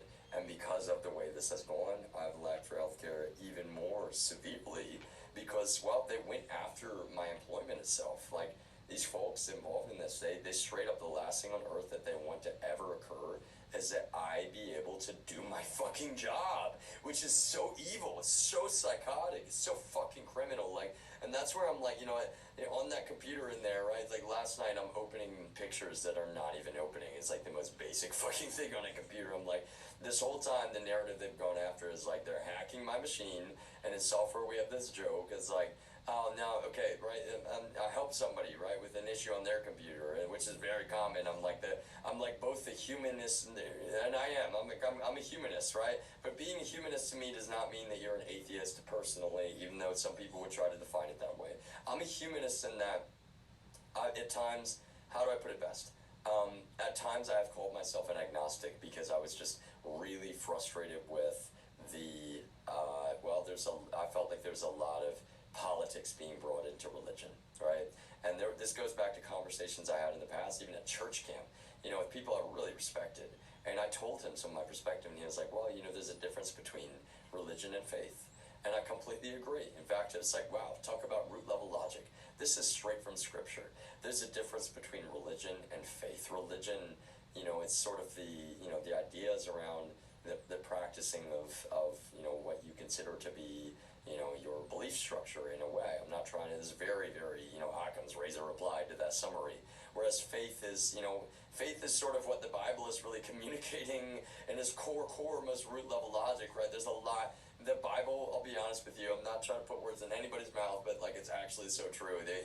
Someone once said, I'm not even gonna say who or where from, they're like, the Bible is actually more kind of like they weren't calling it fictional, don't get me wrong, but they were like, the Bible is kind of like Game of Thrones. Like, if you read the Bible, you just study the Bible through and through, it's like, wow, there's some like dark shit. Like, no offense, I know I'm saying shit, and I'm also saying I'm a Christian, but that's the thing. What I'm saying is the Bible really communicates to you that like the cursing here and there, and I'm not condoning it for anyone else, and I'm not saying it's some free pass or loophole. What I'm saying is that the moment, it's like a logician, the moment that we're in the spot in being a quote Christian, that people are like, well, I'm gonna gatekeep whether or not you're a real Christian, right? And this is, let me point this out, it's always been one of the things that I've talked to, and it's actually made some people so angry, and I don't think it should personally, but I've said that, well, this concept was presented to me. It really, if you believe that the earth is is more than 6,000 years old, that you can't be a real Christian. I've heard people say that. And it's no offense. Like, let me put it this way. People are allowed to believe the earth is 6,000 years old if they want to believe that. I'll be honest, that's the thing for me as someone, again, I don't even want to talk about family. My father was a science teacher and a physics teacher for like much of my childhood. You know, I looked up to him when the doctor, when I was younger, asked me, he was like, what do you want to be when you grow up? At the time, you know, I'm like, I want to be a physics teacher and a soccer coach. Like, you know, because that's what my dad is. And he coaches my brother and he coaches me. You know, like I love soccer and I love science. And that was one of my favorite, when I was younger, I annoyed the living hell out of my mom because I would ask her so many questions. But I got, you know, really, I was like, I've mentioned this before, I got to the point where, because I frustrated her sometimes with the questions, I would actually start with a question. I was like, can I ask a question? And she would be like, she's like, yes, what is the question? Like, go. You know, it's like, because already the only reason I'm asking if I can ask a question is because I asked so many questions that she was like frustrated, right? So I was like, okay, wait, maybe this is like a way to ask more questions. She won't get mad. So I'll ask for consent to ask a question, and then I'll ask a question, and then maybe that's like a good way, right? But like, you know, I asked my dad a lot of questions too, of course, right? And I'll be honest, so he was always, if I asked a question about physics, if I asked a question about science, he was like, no, here is the answer. You know, like Bill Nye the Science Guy is like, here is how this works in physics. I will draw this out for you. I will show you. And so that's like, I need people to understand I love my family so much, and it's like, it's so terrible that they just, I'm not trying to say they are terrible. That's the separation, right? Like a logician, I need people to understand I'm saying that they found themselves in this spot where they've clung to political narratives that are not true, and partially because of that, they've diminished who I am holistically as a human being. And I've been trying to explain that to them, and a lot of them just do not want to sit down and listen to me. So I have to stream, if I have to publicly stream that that's what I'm explaining, if I have to publicly, you know, post that like, no, it's not okay to all lie to your family member in a group and tell them, you know, no, we're not, you know, allowing you to be, you know, eavesdropped upon, and we all know it, and we've allowed perjury, and it's like, that's the thing, right? How did we land in a spot where someone's legal rights were denied, and my own family was allowed to commit felony espionage, but they're lying in my face about it, and I'm even just explaining, look, I have to have literally confidential conversations with people in another country, and no, you don't get to even know why. You know what I mean? Like, look at the root level issue that's created there. It's like, it's actually like that black and white. It's that binary. Like, no, we can never find ourselves. I'm actually saying, like, this will be that 1 in a billion for my family members. They just didn't have enough faith to believe me that I was telling the truth, and I was always telling the truth. And that's kind of what created this situation that allowed this group of, well, psychopathic criminals to form up and take advantage of this situation with reckless abandon. They really did. They stole my social. They broke into a bunch of accounts. They stole all of this from me. Like, I'm sitting there, I'm like, yo, you're letting my entire life be fucking destroyed. And you know, and one of my relatives in Austin, he's like, well, why don't you quit your job? And I'm like, I love my job. You don't even know how much I've dedicated to this job, man. You don't get to sit there and tell me I need to quit my job when you're not even communicating with me. You're not even telling me, like, I'm sitting here hands in the air, like you need to talk to me. And for the first time in my life, I'm telling you, I've got something really important. Not only that I need to, well, communicate confidentially to people in another country, but that you can't even know. And that's kind of the thing. I need you to actually listen to me. For the first time in my life, you've always been a little bit condescending. You've always been a little bit of a, you know, arrogant guy to me. I need you to actually listen to me. The first time in my life. You have no idea how much I've looked up to you.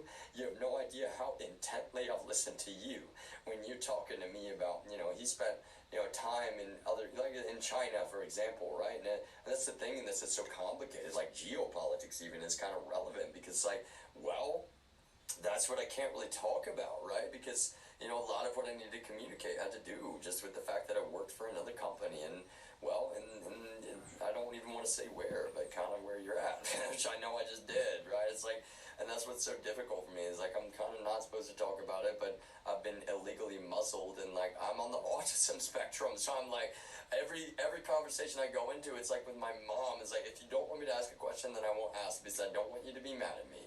but I do just have a question, right? So it's like, I'm sitting here, I'm like, what level of information do you need? Okay, I will give you this information.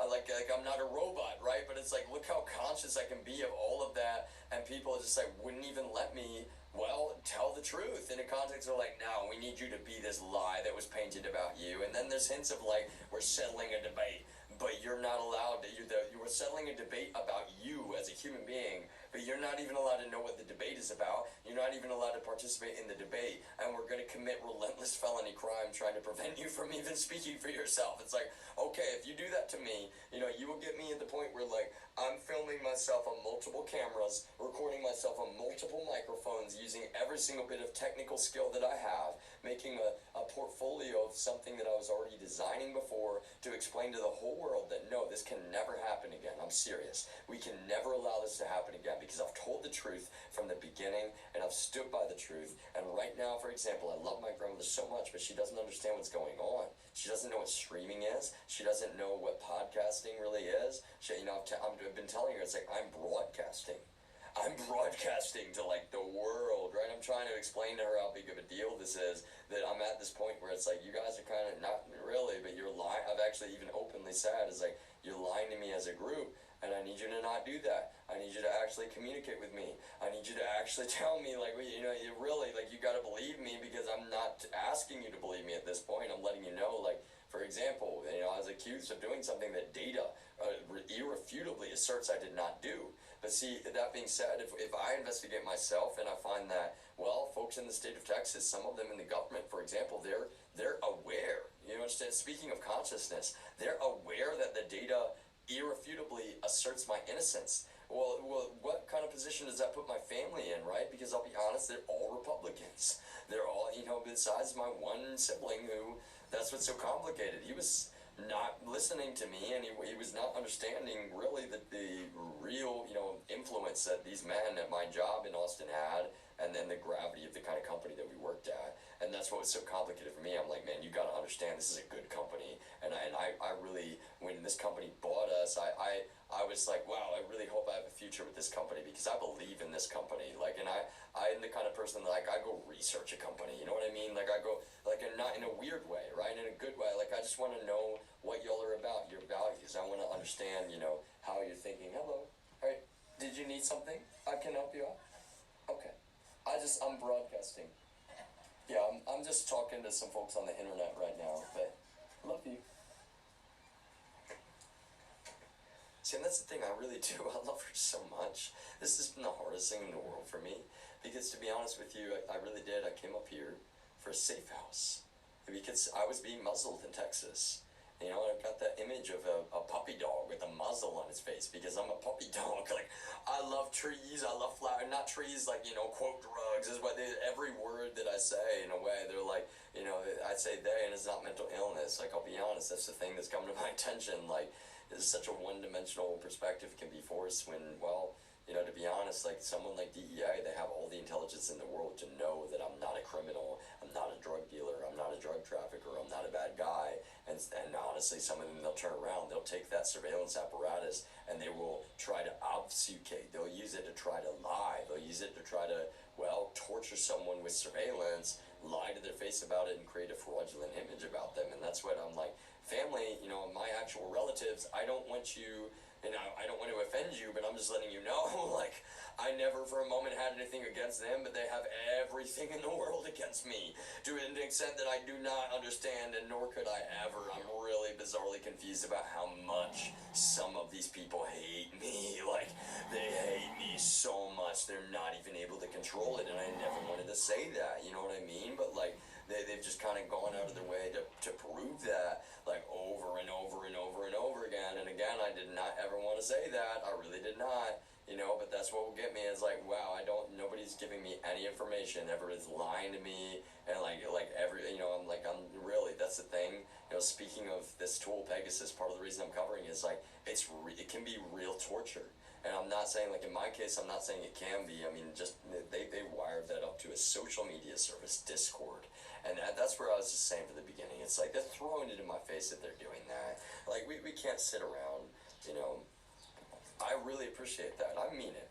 To be honest with you, I really felt like if I put myself out there that people would recognize who I am. But see, how do you put yourself out there in a context where you're being muzzled was kind of like the Rubik's Cube of all Rubik's Cubes, you know what I mean? Because it's like, they're actively, like, for example, this phone in particular, you know, part of the reason I've got, the Voyager 2 is filming Voyager 1, which is this device, right? And I'm really, the stream, I've been walking, right? And I get to talking about, well, national security and TikTok. And, you know, basically I'm explaining that it was actually relevant that I use that's the thing, it's so complicated. There's so much nuance in this to even say it, but I'm going to say it very quickly and briefly because now it's kind of like recursively, you know, I'm actually explaining this is the truth. It is relevant that I own an Apple or a Google phone. And why is that relevant? Well, it's because, to be honest with you, they're both American manufacturers. And I don't like to say it that simply. You know, it's in my opinion, that's something to emphasize very much. You know, neither Apple or Google it's not like they're shells spying on anybody else, right? But what I'm saying is that for me, you know, okay, it's nothing against Motorola, actually. I trust Motorola. I'm not even saying I distrust Lenovo, right? But Lenovo owns Motorola, and Lenovo's a Chinese company. Well, you know, to be honest with you, this organization that's kind of been after me in a way, and it's not mental illness, like, they are willing to twist the truth to an extent that I've, like, almost never been able to process. It's like, wow, you, like, talk about double speak, and part of what I mean is, like, even the fact that during this, right, so DEA, or Texas law enforcement, would want to say it was, like, sketchy of me to buy a new phone, right, and trust me, I didn't want to buy a new phone. It's the most complicated part for me to explain. It's like, okay, so I have an iPhone 8 Plus, it's actually Voyager 2 in there, which, you know, to be honest with you, it's like, frankly, I'm the kind of person that, you know, I want to buy to own all the time, right? I want to pay for things in cash, I'll be honest with you. I don't really like financing in general. I'm not trying to speak down upon people that do, right? But, like, really, you know, the intent, and the only reason I even got that, like, it's my job alone, you know, to be honest with you. I didn't even want a new phone. My battery on my phone was dead and dying, and I didn't have a quick or easy way to replace it. And, you know, to be frank, like, it was even that part of the narrative is kind of easy to abuse. But, you know, to be honest with you, that phone really, how do I put it best? Like, I don't like the larger, you know, it's kind of unwieldy a little bit to me. Like, the battery life, I need a larger, you know, battery for sure. But I really honestly mean it when I say that this phone, for example, is a 10R, and the size, I love it, right? It's like, bigger is not always better, and it's not, look how one-dimensional we can be sometimes. You know, people say that, and it's like, is that a penis thing? It's like, no, I'm not talking about any of that. In fact, I'm saying it with forethought that it frustrates me so much that's how easily people are just like, you know, same with, I mentioned televisions and that. 55 inches is, like, you know, the biggest probably that I would, you know, personally normally even bother with, right? Beyond that, you know, I don't even really, like, you know, some people want an 80-inch TV. It's like, okay, I'm not judging you if you want that. It's like, wow, that is like a home theater in your, you know, home theater of all home theaters. Actually, this is one thing, laser projectors, I'll probably talk, speaking of display technologies, that's what I love, right? It's like, VR has some really fascinating considerations that it's going to get so much better in the next 5 years even. It's already, I think for a lot of people don't realize how good some of the VR headsets are, like Valve's, right? It was like, I would love to, you know, test one someday, but that's one of those things where it's just like, you know, I've never had any money at all, so I learn about technology with technology, right? It's like my iPod Touch, I used to watch YouTube videos all the time, you know, like I'm basically just like I am right now. It's like I will get every bit of use out of this. I mentioned this concept, you know, last night, I believe, but I was like, you know, we had basically an assistant soccer coach, and it's like one day it's muddy, and everybody's like, I don't want to get my, you know, my Nike and Mercurials muddy, and he's like, well, what'd you buy the boots for? Like, really, you know, you bought those boots to use them, get out there, like, you know, what are you worried about getting your shoes muddy? Like, no, we're here to play soccer, y'all. Like, come on, right? And I'm like, yeah, that's badass. You know, I always had respect for that man. He's like super athletic, and like honestly, you know, I think he's a good guy. Everybody has, you know, their quote faults or whatever, right? And like, you know, to the honestly God truth is that when it comes down to it, like, that's how I feel about computers, and it's been a huge aspect of this I don't think people have understood. I get every single bit of value out of any device that I use, including, you know, to be honest with you, like, how do you put it best? Like, I will be willing, like, I'll be honest, you know, the way that my brain works, during this, I blew out a pair of speakers. It's complicated to explain.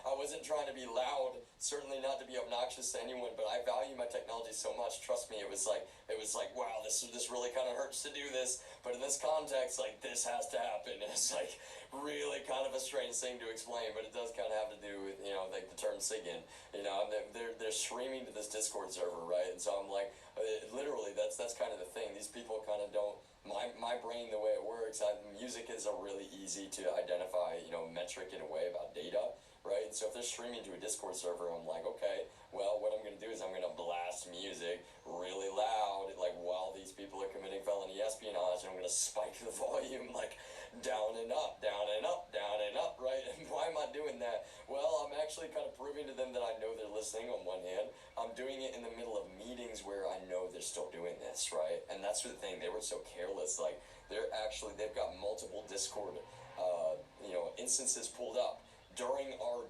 dev stand-ups. So in the middle of developers speaking, that's the thing. If anybody was trying to call it mental illness, that's the problem. It's like, I knew that they were doing it. They're throwing it in my face, and then I proved it, literally, irrefutably. And let me emphasize, like, I'm not kidding.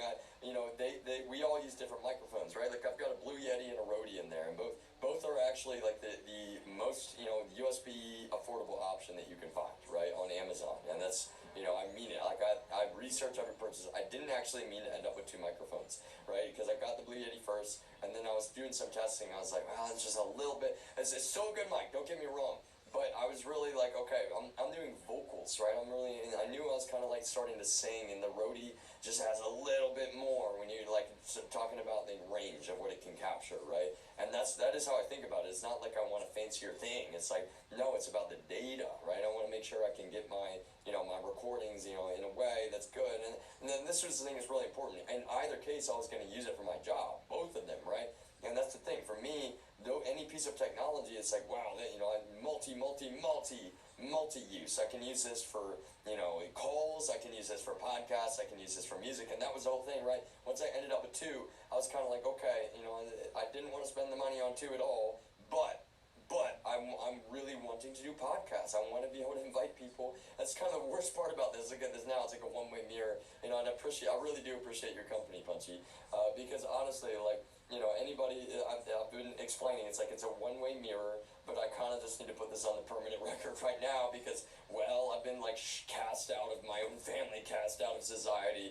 Nobody wants to believe me, but I can actually prove systematically that everything I'm saying is true. And it's kind of just like wreaking havoc upon my waking existence. Like, I love my grandmother so much, and, I'll be honest, I know she's also very political. And then, there's times where I came up here believing that my relatives would have faith.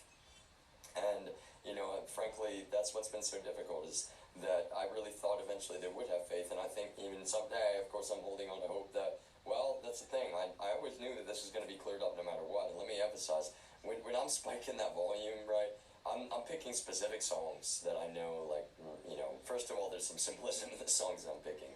But second of all, I really was, like, I was actually just shocked by the fact that not only can you hear the music in the background of some of these developers, like in Guatemala, for example, it's like, oh, caught, like, I'm not kidding. It's like one stand-up and they're dumb enough. They're not even turning it off. I'm like, what are you people thinking? Like I'm not trying to sound arrogant at all when I say this, like, but they heard what I was doing. Let me put it that way. They should. I was like, do you not understand what I understand right now? Like, they were not conscious of the fact that I was fully conscious of what was going on, I guess is the best way to say it. I was seriously shocked because it's like, okay, I've already spiked the volume in the middle of Turkish developers talking, and it's throwing them off. And let me emphasize why this doesn't make any sense. I'm on mute. You know what I mean? Like, in fact, that's one of the things that I also had to test systematically. I'm on hardware mute, right? So that's what, Discord has software mute. Right, and so, like, software mute is one thing, okay, like, maybe just still some data sometimes. I'm not saying always, right, but it's like, okay, microphone access. It's kind of like, what iOS is doing, right? They're kind of building a shell around applications, right? If the application has access to the microphone, I mean, in some cases, if they're, quote, unethical, and they may, kind of use a microphone still, right? But if your operating system at a root level is not giving access to that mic, then they're not using that mic, right? And that's kind of what I'm saying, is we need to use technology to make sure that, you know, we're safe and reasonable with some of these, because like TikTok is a good example. You know, if you're, that's part of the reason I'm not trying to be mean about TikTok to anybody. I'm not telling anybody what to do with their property. That's the nuance as a logician, right? That's who I am. It's a huge part of my worldview. You have every right. If you want to install TikTok and you want to use TikTok, I'm not telling anybody I'm not telling anybody what to do. I'm telling them the honest God truth about, well, why it is actually it's a security concern. And the truth is that I don't want to be saying that, just like a lot of this. It's just the honest God truth. Even, you know, it's like, look, I'll be the one to address the nuances. Like, in the state of Texas, that's one of the things that bothers me. I'm not a leftist. I'm not a liberal. I have nothing against leftists or liberals. I have nothing against people on the right or Republicans. But like my political views are just more nuanced and varied than all of that. And to be honest, I think we all kind of fall into this trap of thinking that we must classify ourselves like robots. And if I identify you as different than me, then like now you're enemy. And that's how we end up getting so tribal, right? Like we don't. The last thing that we want is to be, you know, binary and tribal in our politics. That's how we end up being straight up obstructionist, or, you know, playing, you know, political games and culture wars instead of just actually solving problems and, you know, having real extended dialogues about things that, you know, really easily could have been just like worked out through a conversation. You know what I mean? And so for me, I guess it's like one of those things where, how do I put this best? Like, well, the software mute thing is kind of relevant, right? Because I'm finding multiple instances of Discord running even on my workstation. So then I'm like, okay, does the company know this is going on, right? They're going to try to call me straight up crazy if I'm even like, hey, wait a minute, I don't know how, you know, I'm not saying I don't know how they did this, let me emphasize, because that's a problem, is that they've already done this kind of stuff on in our office, and that's a different, you know, story, right? In the office, to be honest with you, like, okay, it's at least, I'm not saying it's okay, let me emphasize, but it's a different environment than like, okay, somebody's apartment, that's beyond crossing the line, and that's immediately felony espionage. You know what I mean? That's kind of what I'm emphasizing, is like, you're immediately in the territory of, well, straight up, it's a federal felony. You can't be, you know, intentionally, intentionally spying on someone, you know, and especially in that context, it makes it so much more serious. What they're doing is they're trying to abuse the trust of our actual authorities in Texas. And so I'm like, okay, wait a minute, how do I say this to the authorities and to, you know, executives in another country? Like, they're straight up committing felony crime, trying to make sure, you know, quite frankly, they're trying to create a false image about who I am. And they're gonna call me crazy for saying that. And they know that's where my brother ends up at my house, and I'm kind of like, wow, wait a minute, man. Like, I'll be honest, it's the first time I ever no call, no show to my job. And I was pretty frustrated because, well, it's the first time I've ever no call, no show because of this whole situation. And I did it out of, well, protest, consciously. I'm like, no, I can't securely do my job. Security is a huge part of my job. You're not just making me feel unsafe. That's the point. It's not mental illness. I'm emphasizing. I've been communicating that. You're not just making me feel unsafe. You're actually putting my safety at risk by allowing this behavior. And I'm not mad at anybody in particular in the top down. I'm frustrated with some of the folks in Austin because they're throwing it in my face really abusively. And I'm sitting there, I'm like, how are people not understanding that this is like really, really, really illegal and really, really, really immoral and cruel, like all at the same time? Because I want to emphasize, this went on for months and months and months and months. And I'm like, the first time I no call, no show, my brother is, you know, sent up there to, you know, bang on the door. And at that point, because of this situation, you know, he had already kind of shown me that he was being dishonest. I was just like, really, you know, I didn't want to have to put my own brother to the test, if I want to put it that way. But let me emphasize, you know, unfortunately, you know, I'm familiar, like I said, with, well, Pegasus, NSO Group's Pegasus. And when I'm showing up to my brother's place and I'm leaving my phone in the car, and he's like, where's your phone? And I'm like, well, it's in the car. And he's like, why don't you go get it? And it's like, well, why? I read my brother like a book. Is that one way to put it? Like, I read my brother like a book. He's like, what are you talking about?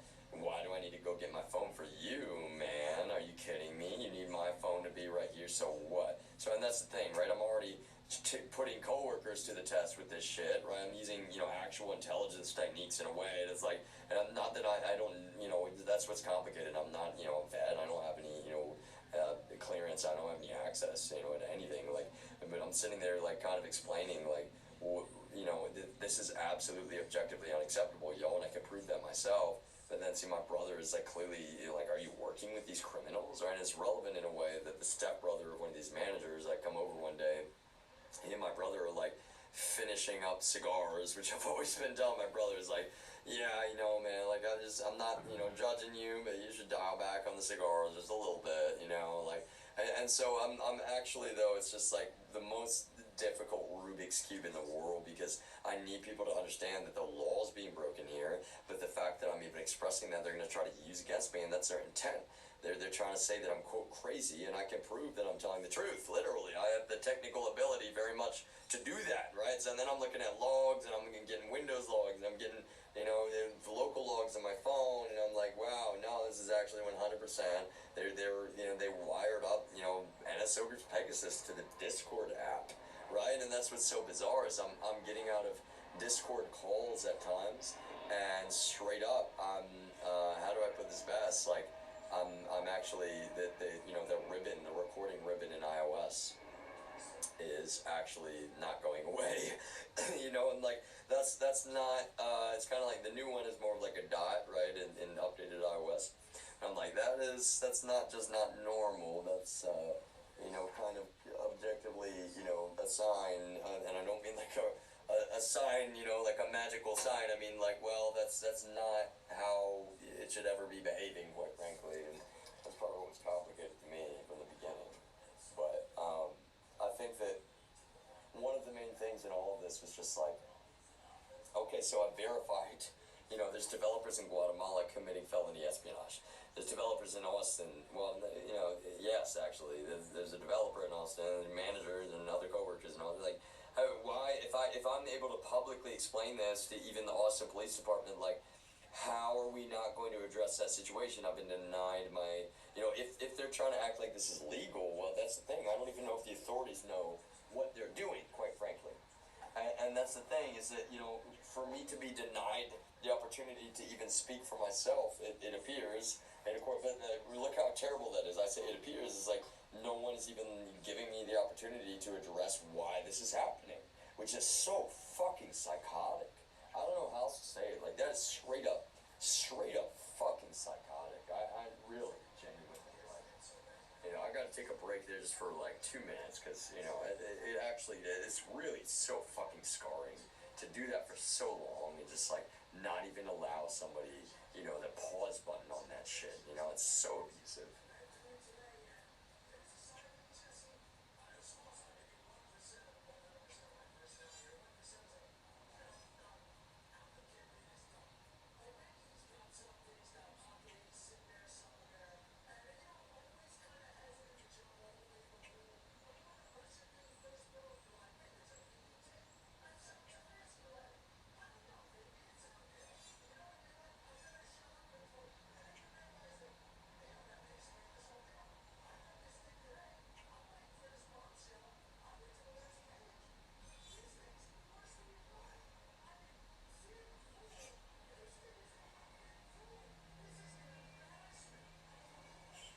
But that's kind of the difficult thing, is that, you know, I'm communicating. I am not, how do you put it best? I don't take revenge. You know, if I'm ever, you know, saying anything like, well, that's probably because I'm not a passive aggressive person either. It's because it's warranted in that context. But that being said, you know, nobody's perfect, and I'm not claiming I'm perfect. What I am saying is that, you know, in general, I refuse to ever allow this to happen again to anybody else. You know, like really, I do mean that. There has to be communication. There has to be you know, like, if somebody's saying they have real confidential conversations to have, we don't get to sit around and like, no, we don't believe you. Like, what are you talking about? Like, I mean it, you know, and that's part of what happened here that's so complicated. So people, I believe, you know, they realized that this was a problem, and so they're like, okay, you know, speaking of the camera, right, we need a more accurate image. Like, because we're forcing a one-dimensional perspective. For example, just sitting around listening on a Discord server to audio, that's kind of what I'm trying to convey to my brother. You know, you don't actually understand what you're hearing. And I'm a very conscious person when it comes to that kind of stuff, right? So like I will make the image myself with every bit of, you know, skill, intellect, and technology that I have. If you're gonna even deny to me the ability, like that's the thing, it's not manipulation. I'm just making the accurate image, quite frankly, of like this is who I am, you know. And I quite frankly, I would much rather be doing well, you know, a DevOps job, a engineering job, you know, product job, a design job, like any of which I'm very capable of doing. A lot of different jobs that, you know, quite frankly, you know, that's the thing though with Voyager, is that Voyager was also kind of a way for me to say to companies like, this is the real value that I have to offer you. Like, you want the unfiltered take, I'll be honest with you, and frankly, none of what I'm saying is intended to be controversial or offensive at all. And it's actually so bizarre that, you know, we landed in a spot where we just had so much, you know, quite frankly, like pathological lying about, you know, my quote politics. You know, they're calling me a leftist, they're calling me quote Antifa. Never have I been Antifa. You know, I really mean that, and that's what it's like. You know, there's really no other way for me to say this. I have no association with any political group, any political party, anyone in any way. Like, and that's what's so terrible. It's like, you know, that Canadian coworker, you know, we had a lot of good conversations, and I appreciated that, you know, and we had a lot of human conversations, right? Yeah, I have a really stressful job, and I'll be honest, that's the problem. Is I don't think that comes through. You know, you're in another country. You're not. You come down to our office, and it seems like everything's, you know, buddy. You know, it's great and good, and like we have a good time when you're there. But like the truth is, I'm in that office, and I made the reference to the movie Lunar, and no, it's not in any way about the clones. If you say, no, I'm sorry. Is it Lunar? I keep calling it Lunar. It's a movie where there's this dude, he's on the moon, and he finds out that, like, he's just a clone, right? You know, like, everything he's doing, they basically kill off this clone, and then he starts again, right? It's like this loop, and I'm like, my job, I go in, there's like, they're firing people out of Austin as much as they can because they want to make it, they want to make it as remote as they can. And the thing that's difficult for me is, like, you know, a lot of those managers, they mostly work from home. You know, they don't even, one of them, you know, is in the office more often than in the other one, but like, the one of them he is, it's like souped up, you know, amazing. He's trading stocks all day, he's drinking whiskey at home, you know, he's coming into deployments late at night, you know, he's been, like, he works on and off all the time, so do I. That's kind of, that's what's complicated though, is I'll be honest, is a lot of Dunning-Kruger about, you know, when you're doing a bunch of stock trading and you're hopping into calls, you feel more important than you are. You're kind of showing up like, yeah, I'm the boss man, you gotta answer to me, and then you're like, you're not really like engaged in what's going on in our environment all the time, and that was kind of what was difficult for me. It's just that, like, to be honest with you, he really lost track of like how much he was acting like he was, you know, micromanaging, but he wasn't actually managing. Even, you know, to the extent that he was up to date and aware of, you know, some core aspects of what was going on in our infrastructure. And I was always bringing that to his attention. I was like, look, you're firing people, you're not even filling in the gaps, you know? It's like you're expecting, you know, for example, this one friend of mine, you're expecting him to do things that he can't do, and you know that. And, like, and speaking of the psychology, that really kind of wreaked havoc on that man's mental health, because he was a really good employee that, you know, well, in this case, the really good employee was not fired, right? He chose to he took a really good job to my knowledge. And, you know, I'll be honest though, he was such a good employee. It's kind of like me, you know, you have a chasm. It's like, I'm not saying I am replaceable as with anyone, but like, you got a chasm, and it's a small software environment like that. You need like 2 to 3 people that are, you know, fresh, that can fill that gap. And instead of even hiring a single person, it's just like, yeah, go do his job and your old job. And like, you know, my buddy, to say he faltered under the pressure would be the understatement of all understatements. He really just decided to not do his job at all anymore, because he was like, no, it's too much pressure. You know, this guy's really, you know, abusive about it. And he kind of was a lot of times. And so the manager never really addressed that situation. Like I said, I don't even really want to talk about past business, but it's like, you know, to be honest with you, that is kind of the difficulty for me. It's like, I really am just not the kind of person. I'm like, you know, with this entire concept of Voyager, it was to tell people, you know, you have to respect the fact that everyone's unfiltered these days. So you don't get to brainwash anybody. If you think that, you know, if you think that there is a way for you to control what other people say, then you're already starting on the wrong foot, quite frankly. You know, and for example, like, I'm not saying my grandmother's ever tried to control what I'm saying, but she doesn't understand why I'm on the computer so much right now. She has no idea what's really going on in this. I actually want her to hear what I'm saying a lot of the times, and that's why I'm actually streaming to the television, right? Because she watches the television a lot. She watches a lot of Fox News. She watches a lot of TBN. Well, both of those, they're very much, they're propaganda pieces at this point. I wish it wasn't that simple. This organization, quote, the family, like, they're a Russian intelligence operation, and they straight up, they own people. They compromise people is what they do. A lot of times they're going after, well, their greed, but their real intent is that they want talking heads. They don't want people that are really speaking from the heart and truly unfiltered. They want people that have strings, all over and through them, and in a way that I'm saying, like, I talk about strings like string theory, and I think I talk about strings like these different concepts that, for me, I've got kind of an elephant brain, more than these people with my job ever knew. And what I mean is that, like, my memory is actually really good, even if sometimes, everyone's memory isn't perfect. I have a brain injury, I have a stutter sometimes, right? This is one of the main things to say, that stutter, for example, when you're like you're basically torturing someone, and not basically, in this context, it's like, okay, you're not even letting me hit pause on everybody sitting here listening to every moment of my life.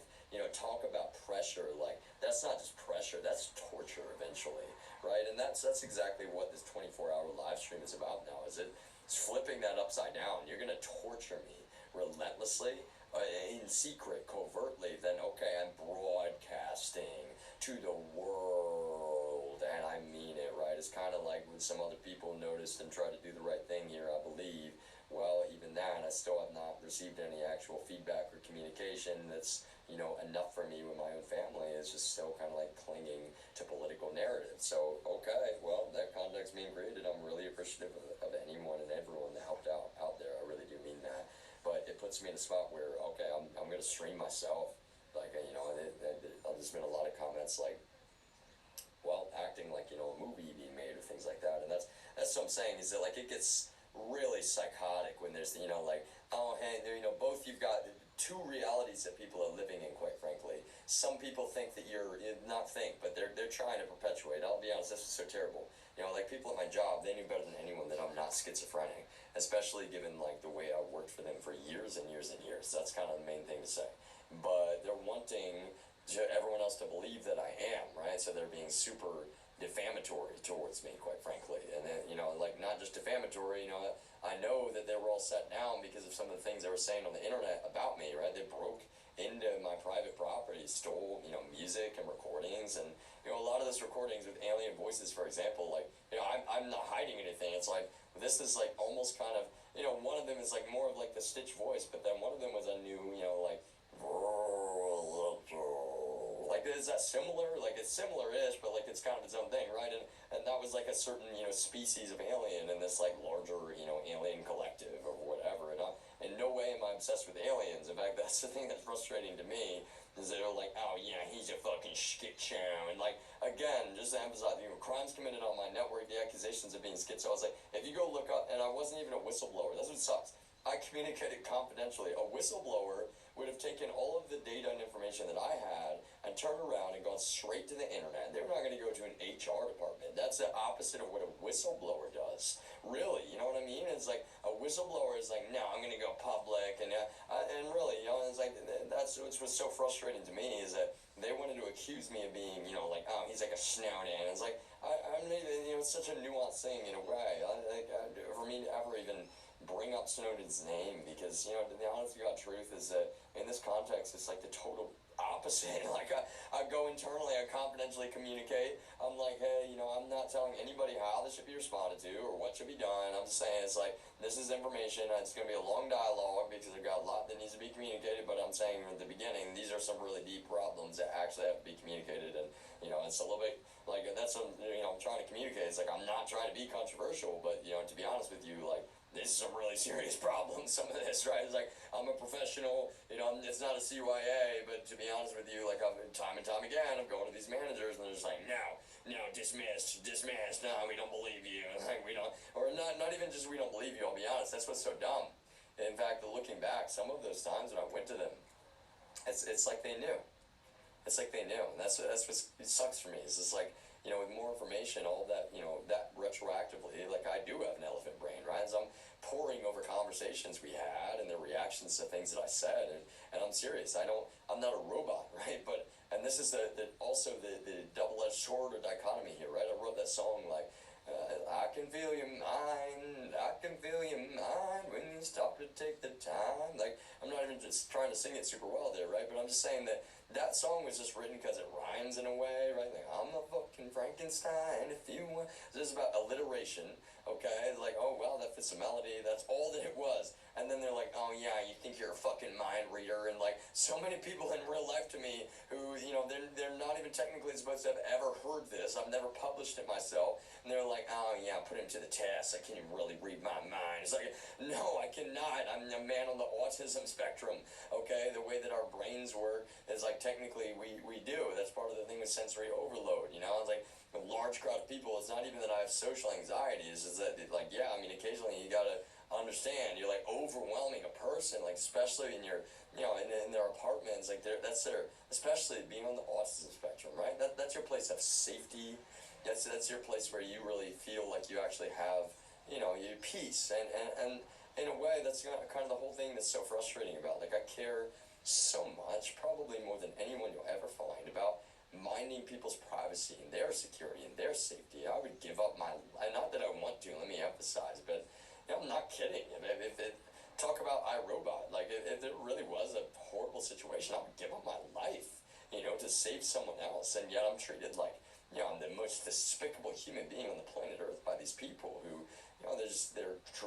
they're committing felony crime, trying to, literally frame me repeatedly. And I'm sitting there, I'm like, wait a minute, y'all, my own family is like, you realize this is not some, fun radio show they're making. Like, they're actually trying to use this to set me up, is what I'm saying. Is like, it's not safe, because I'll be honest with you, you're going to say it's controversial, but what they're, doing is not for me. They're selling you this lie that they're trying to, be nice or help me, or like it's a compromise. They committed these crimes on my internet to begin with. Like, I'm not claiming that. I can prove that. Like, that's what's so terrible. Like, I can prove that myself, I've got I come up here, like, I basically lose all my physical possessions because, I was communicating on the internet openly. I'm like, I'm not fleeing, because really months, 8 months at a time, 6 months at a time, 3 months at a time, I'm like, look, you need to understand, I'm not fleeing. I'm literally about to leave because, well, at this point, I'm not exaggerating when I say this, there's been an attempted murder by this federal law enforcement agency with the DEA, and, really, I'm so appreciative, and I always will be for the rest of my life. Somebody saved my life from that. It's the most bizarre thing in the world, a dude with a ski mask. I literally, I was so just frustrated because, I've told this story before, but as a quick summary, all right, the way this played out is a Sunday, and I want to go to church. I actually want to go to church. I am a Christian. I'm not ever mad at people who are not, but I just wanted to go to church, and I couldn't go to church because of this situation, and I knew that this organization known as, quote, the family, I've been investigating them for a long time.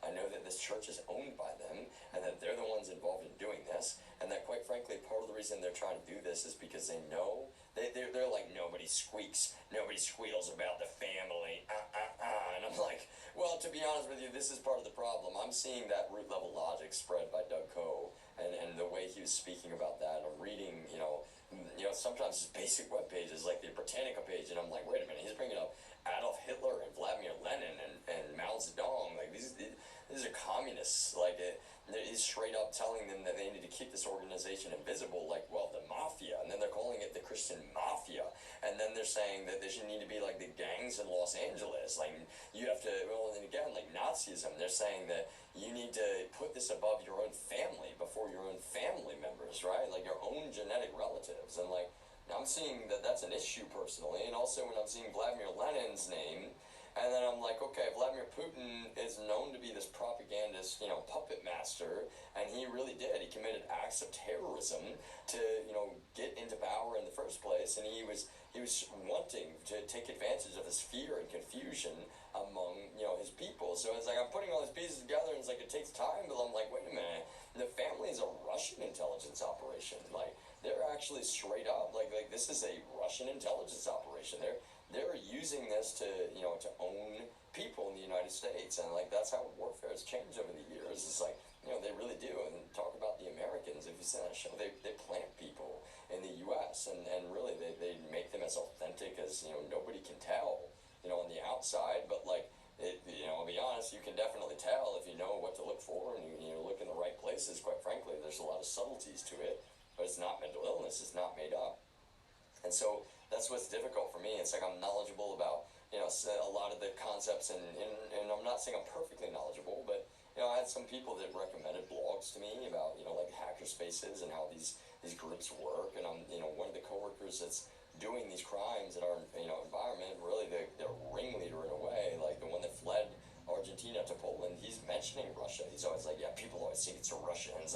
And then also there's other, you know, direct, you know, things involved. It's like, you know, I don't really want to talk about it. I'm a project manager that's like, he's adamant about getting this company that, you know, back into our environment. That, I'll be honest, I'm really not probably supposed to talk about it. It's like, I had kind of the inside scoop, you know, the inside information, right? It's like, well, hey, you need to lock all these people out. And I'm the one that literally locks out this entire company from our environment. The one, right? It's like, it's not like I don't have other things to do. I have 1,000,001. They're like, no, okay, you know, intelligence, U.S. intelligence has informed us that this is, you know, potentially a Russian shell company. So it's like, you know, we got to lock these people out. It's like, oh okay, yeah, all right, like, I'll do that. And I do that. It's like, okay, and they're, you know, it's like it's all set up. You know, that something maybe we talk about, like make sure that everything is like all set, right? But you put all these pieces together for me. It's like, okay, wait a minute, you got this organization that's like going after churches, going after, you know. And I'll be honest, that's what sucks is that I always knew, like, in some, not all, but some members of my own family, they're members of the family, which is like, I hate the name of the family. They named it that. It's social engineering. You know, they're trying to take advantage of the fact that like people, you know, want to just think about it like it's like a family-friendly Christian group, and it's like that's the point. It's social engineering, like that's what the Russians do. That's then when we say propaganda, well-formed propaganda, that's what it's all about. It's like they want you to just not look beyond the obvious, and you look beyond the obvious. It's like, wait a minute, this organization tells everyone that joins to never ask questions. Do not ever look beyond the obvious, right? And in the Netflix documentary, which I'll be honest, I saw much. Obviously, it wasn't even out. You know, and I was aware to an extent of the organization before I saw that, and it's like that's what's complicated for me. It's like I was aware in that, you know, to be honest with you, I'd heard of the name, and I saw kind of these influences in a bunch of churches in Texas when I moved down there, and that's where it's just like it's one of those things. It's like almost haunting. Like, wow, how many people have they compromised in this? You know, how many people have fallen for this, unfortunately, and that makes it really, really, really challenging when some of those people are your own actual relatives. But, you know, frankly, that is the main concern and issue that I had, and part of the reason why, you know, God works in mysterious ways. I needed people to understand. It's like, look, this organization is very word of mouth, and they do that on purpose because they're very aware of, you know, surveillance apparatus, for example. And the problem is that, you know, being word of mouth makes it for them. They're trying to avoid ever being held. Well, it's not just being held accountable, right? They can't infiltrate the way they need to infiltrate, you know, the governments and intelligence agencies if they're all, you know, texting about it. If they're all in a Facebook group, it's like that's the thing. That's how conscious they are of that stuff. And so they're like, you know, they're trying to be as well sneaky and covert as they possibly can be, and well, that's exactly how they operate in everything. So then I'm like, wait a minute, you know, you need to understand, okay, this equipment was in this apartment, which was always a felony crime. I didn't even know about that from the beginning, but then it's being abused upon my life. My coworkers are acting like they're making an actual, literal, real-life Truman Show. And then I know we work on products where we basically, you know, create live maps, like for, you know, other people with GPS, different GPS, you know, types of devices, right? It's not a difficult thing at all to just like put somebody's location up on a map. I've got people on the road in Texas that are clearly like, you know, they know who I am. They should know who I am. And all this weird shit's going on. They're swerving trucks at me on the road straight up. They're revving their vehicles at me. It's like, why? You people hate me so much. You don't even know who I am. Like, I know I haven't done anything, and that's what's so difficult for me. It's like, yeah, everybody's treating this like I'm a walking Charleston, you know? It's like, there's a guy, like, get him. Like, I've never been Antifa, quote, in my life, and yet, you know, my you know, close friend at this company knows that better than anybody. He knows that I'm not some leftist. He knew that he was always like far left, like way further left than me. And suddenly during this, he's like, oh yeah, I'm kind of like a boogaloo boy. It's like, what the hell happened to you, man? Like, what in the world, you know, suddenly you went through a warp hole and suddenly you're like, the transformation into literally like completely not the person you've always been in any way. And yet you're accusing me somehow of being like different or duplicitous because, well, you're fucking lying through your teeth about me. You know that. You know, my buddy knew better than anybody that I would never, you know, try to hurt him in any way. And yet, I'll be honest, he's mad because, you know, over a year after they broke up, his ex, and I know, like, people were mad at me. She reached out to me, and, like, she was really flirtatious. I was really vulnerable at the time. I didn't really intend for anything to happen, and then something did happen, right? It's like, I can't even be allowed any communication in any form about just so much absolute, you know, passive aggression is not even close to encompassing of the behavior. Just like straight up psychotic fucking abuse is like it's not easy, but like that's the simplest way to say it. Straight up, just like, I fucking hate you, but I'm not even gonna tell you why. It's like, doesn't that tell you everything you should need to know? If you can't even tell me why, then that's kind of a you problem, not a me problem. This is what I was always trying to convey to people. Like, you're denying someone even the opportunity to explain to you that, like, you don't have any justification to hate me. Like, you gotta understand that, especially at this point, you know, it's like, I've been tortured relentlessly. That's why everything, you know, not everything I intended to make was going to be 18 plus only, trigger warning, but like now, especially at this moment, until somebody like decides to be a fucking human being towards me, like that's exactly how it's going to be. You know, we don't get to sit around subjecting someone to relentless fucking human rights violations. We have a constitution in this country that is so damn clear about our rights in that way, and mine have just never been regarded for a single moment in this. Which is like, wow, okay, I'll stream my life 24 hours a day. People are really gonna behave that way. And that's the thing, right? The guy that cut this tree down, you know, he really did. He threw his politics in my face from the beginning. And what was the specific thing he was saying? He was like, yeah, Trump never abused federal law enforcement agencies. You know, he never ever. And it's like, whoa, wait a minute. You know, I'll be honest with you, I don't even hate Trump. That's what sucks, right? These people accuse me of like, oh, you just don't like Trump. It's like, no. Like they know, my coworkers, especially my friend, like he knew better than anybody that like my political perspectives are quite nuanced. You know, I was never even just saying that Trump was just a straight up shill. I was saying that, well, there was a lot more to the, you know, the accusations of collusion than a lot of people were, you know, seeming to recognize. Which is part of what was difficult for me when, well, I believe in Bob Mueller. Let me put it that way. I believe that he's an apolitical person through and through. And when that Mueller report came out, I wanted to read every page of it. You understand? But why didn't we get to, in a way, right? And I'm going to go look at, you know, what else has been put out there now. It's like, well, Bill Barr was sitting there but he was like, no.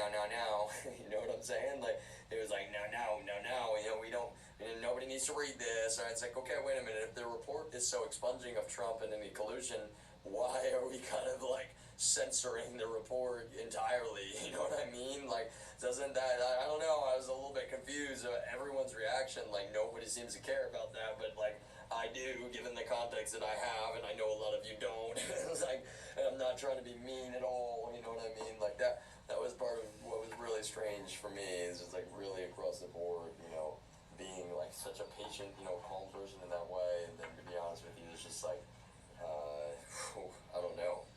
What's the best way to say it? I never wanted to talk about Trump. I never wanted to talk about Greg Abbott. You know, I didn't realize how like directly, you know, tied together Greg Abbott, Ken Paxton, Donald Trump. Like, no reason they're so supportive of one another. They're all tied up in the same fucking mafia. It's actually a Russian intelligence operation. Like, they kind of strung one another, you know, by their necks, you know, quite frankly. And I'm not saying anything violent. I'm saying like, wow, these men are dirty, you know, because what I found about the family is like actually not just like kind of bad. It's like really fucking bad. And I didn't even want to talk about it, but that's also where like those people, they want me dead, and that's not mental illness. You know, they are so mad about me. They know I'm innocent. That's the thing. They know I'm innocent. They know I'm a good person, and they will lie through their fucking teeth like psychopaths. I really, that's the thing. Is like, I love this country. And to be honest with you, they kind of gave me a job to do in that, like, this is congressional action. No matter what happens, nothing like this can ever be allowed to happen again, even in its simplest form, just with NSO Group's Pegasus, because that tool was wired up to a social media service in a way that is objectively completely fucking unacceptable. It's a military tool. You know, talk about, like, you know, there's Vice and, you know, PBS, other journalists, good journalists covering that tool, and they're saying it's like, that is torture. Even just having the tool, you know what I mean? Like, even just finding out you've been surveilled by your own private property, that is torture, right? But then further than that, and what's kind of even more important is, like, well, wiring that up to a fucking social media service, that's like exponentially more torture, like, because especially for somebody like me, I'm on the autism spectrum, you know, that puts me in a spot where I'm like, wait a minute, yo, I'm not a mean guy, I'm not, you know, really, you know, the worst thing that will ever happen is I raise my voice, or I bang on a keyboard, or if I'm in an apartment where you're using surveillance equipment, okay, I will break some of it, I'll be honest with you, I will go up, you know, into the attic to take pictures of it, like, and that is, well, to be honest with you, that's the thing, it's like, I'm not going to touch the AT&T lines, that's a fucking federal felony, but the thing is, like, that surveillance equipment, it was already a federal felony to leave it in place in the first place, especially when it's so conscious to leave that shit in place the way that it was left in place. So I'm like, well, are we going to obey the law here in any way? Are we just going to kind of ignore it? I don't really actually know.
I have to use the restroom, but I'll be right back.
So bizarre to me in a way. It's hard to get back. It's so bizarre to me in a way. It's hard to get back on the main, like, footing for a minute. It's so bizarre to me in a way.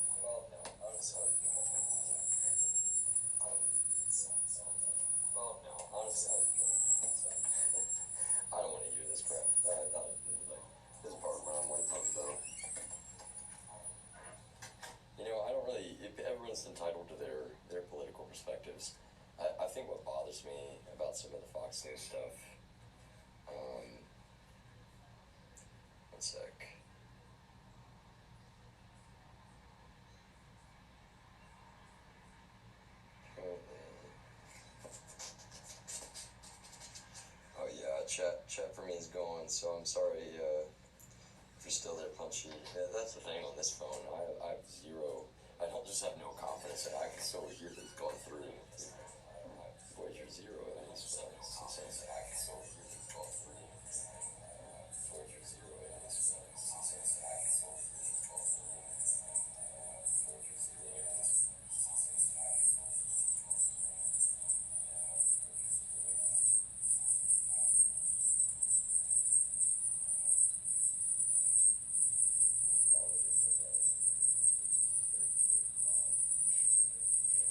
Politics of no, that's the easiest way for you to lie through teeth and say that you know. It's not about politics. Look, I just want to be very upfront. I have zero confidence that all chats were. Look, I just want to be very upfront. I have zero confidence that all chats were. Like, if you're trying to chat me, a lot of them probably will not go through. And that's just kind of the situation right now. I wish it wasn't.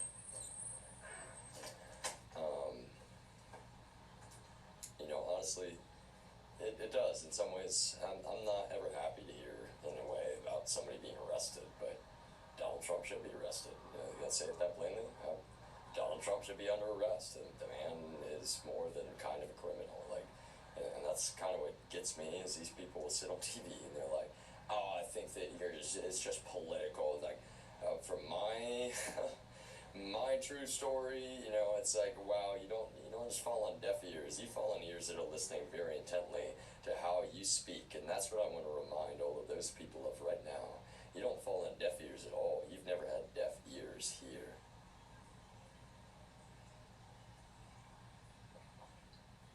I think that's part of what bothers them, is that they kind of have wanted to ignore the fact that I've been listening, and I've been watching, and I've always been around, and I've never been saying bad things about the police. I've never been saying, in fact, if anything, I've been saying good things. I've been saying, no, we should not alienate law enforcement. No, we should not alienate the police. It's so important. I'm I need to add that to the list. I'm anti-alienation across the board. I'm anti-racism, I'm anti-misogyny, I'm anti-body shaming, I'm anti a lot of things. I'm anti-alienation. That's actually part of what Voyager was about, right? Is communicating to people. It's like, wow, think about how interesting. I'm not saying it's so interesting, trust me, but just the concept even of a human being that was kind of dehumanized because of aliens, and then he's actually speaking, back to the planet Earth, and it's like the one real, powerful thing he has left in his life is that he's actually using his voice through, a clone, actually. It's just kind of strange in that context, right? But that's the thing, it's no mental illness. It's fictional. I'm not a clone. I'm not I don't know how else to say it. I really thought people would just kind of, eventually, that's the whole thing. It's like the, quote, magic of movies, right? Ray Bradbury talked about the magic of technology. It's not actually magic. It just seems that way, and we should never forget that, you pull out a cell phone, and these days, look how amazing, Touch ID, Face ID, obviously Google's got a lot of magic as well, and other companies, there's a lot of magical seeming stuff, but no, we need to remind ourselves, engineers built this, and, quite frankly, there's always, the inner, workings, there's always the inner shells, and all of these concepts with tech are so important for us to remind one another of. I think that, that's one of the difficulties for me to sort through the nuance of these days with, quite frankly, a lot of the folks involved in this from the top down. It's like they're just not very educated. Seemingly, I would have just said about technology, but some of them, they seem to not be very educated about, geopolitics. They seem to not be very educated about, history, sociology, psychology for sure. Look at this cute little bunny. I wish I could turn the flashlight on. Hey, buddy. I'm surprised I'm not running away. Hello. Look at that bunny.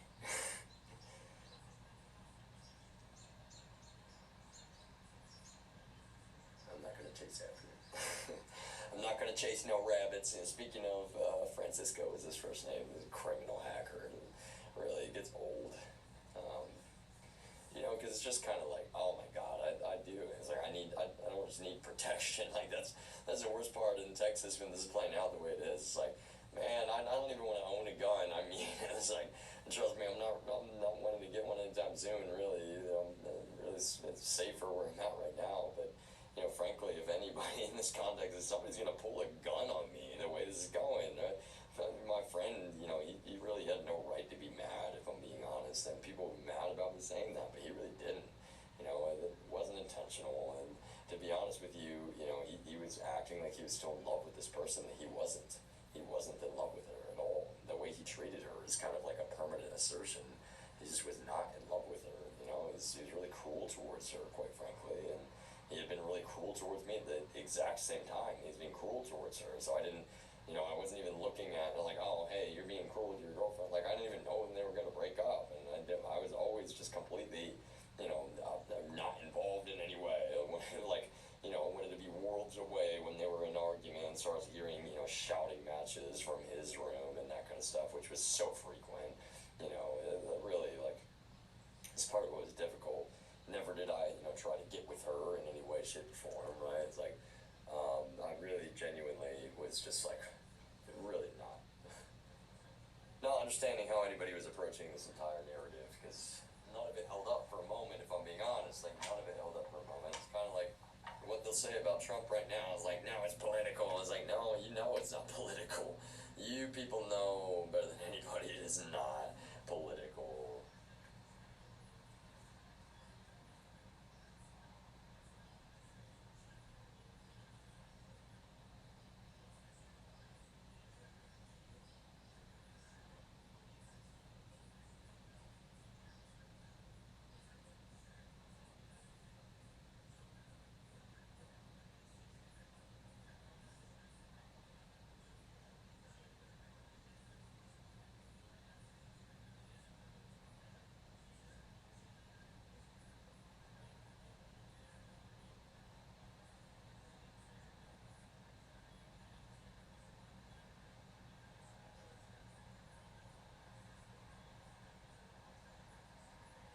I will just say this openly, and welcome to my second consensual viewer. I know it's strange that I say that. So I'm multi-streaming. If you're interested, you are listening to Voyager 1. I've got two iPhones wired up to two separate streams that are feeding to Voyager 0 on my Steam Deck, which is my workstation. It's the most powerful computer I've got. Even though I'm an engineer through and through. I'm kind of a DevOps guy. And so Voyager 0, go to twitch.tv/Voyager 0. That's the main feed. That's my main mic that I'll use. But I'm outside just chatting. That's what this Twitch channel, or I think it's called channel, right? I'm new to Twitch, and that's one thing to say. I've watched some other Twitch streamers that I'm a fan of. And from what I've seen, their content, I really mean that from the bottom of my heart. And a lot of them, I really felt like once this is kind of that's what I can't explain everything in any brief manner, but once this context is sorted out, which it will be, I was really interested in working with other people in a tactful, normal way, not any kind of, this is kind of like a one-way mirror right now, because I'm just letting you know, probably not even all of your chats will go through to me if you ever do try to chat.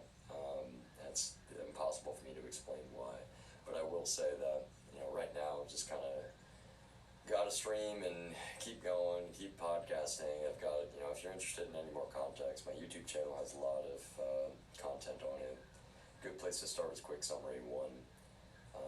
You can go there, and that's kind of like a quick summary with a lot of information removed, to be honest with you. That's the thing. There's a lot more information for me to convey. So it's kind of a lot of things at one time right now. It's not mental illness, though, and that's what, that's weird for me to have to say that.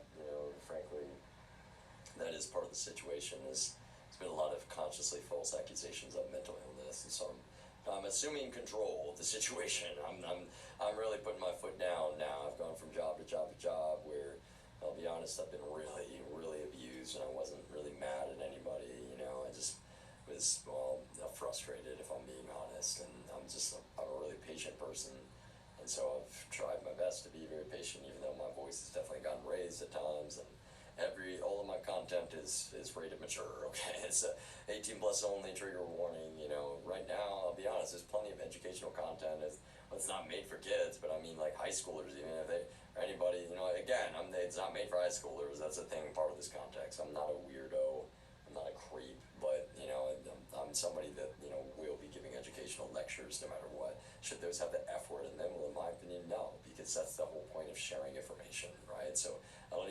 interact with anyone is my point. Like, I should be able to make educational content and that not be something that is controversial to anyone, and that's part of the problem here, is that from the beginning there's been a conscious intent to skew the image of who I am. So I'm making the accurate image myself, and anybody that wants to argue with me, they're gonna now have the immense task of, well, debating me directly about facts and data, rather than sitting around and lying straight to my face psychopathically, as a lot of people have done repeatedly. I just heard on the TV, which I didn't even really necessarily want to hear, that Donald Trump was placed under arrest. That doesn't make me happy. I want to say that. It's not something I'm like, woo woo, yeah, like it's a mixed bag, right? It's the nuance, I think. A lot of people are probably like, yeah, get him. I'm kind of like, well, I think we got to get away from the get him mentality in some ways. That's kind of part of my point about the nuance. We make things so one-dimensional and so, kind of like brutal sometimes. It's just like we can't really be reasonable when we are. It does kind of bother me that and I'm just being fully honest, unfiltered. Like when we have, how do I put it best? We have people that'll sit here and be like, oh, it's just all political, just like about January 6th. They're like, no, it wasn't a big deal. It's like, no, it was such a big deal. You people have no idea. That's the problem. You're sitting around like straight up psychopathically denying. I mean, who in the hell can defend that? Well, they're chanting, hang Mike Pence, a man that's supposed to be on their side, right? They're talking about kidnapping politicians in real life.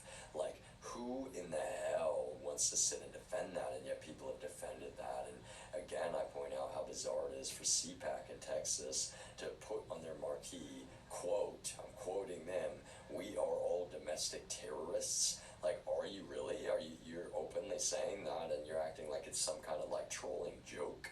But that's the problem, is that you're not making a trolling joke. Like, that's how you people view yourselves. And you're like, now we're more leaning into it because that's exactly what we are. Like, that's not okay, is what I'm saying. That really, for people like me, who I'm not a leftist, I'm not a conservative, I have some more conservative leaning views, I have some more left-leaning views, ironically enough. I'm just like, wow, that people would be surprised to hear some of the things that I will say. That's like, well, you're kind of like more on my side about some of them than I thought. I said, yeah, I am, because you don't know who I am, and that's kind of what's difficult in a context like this.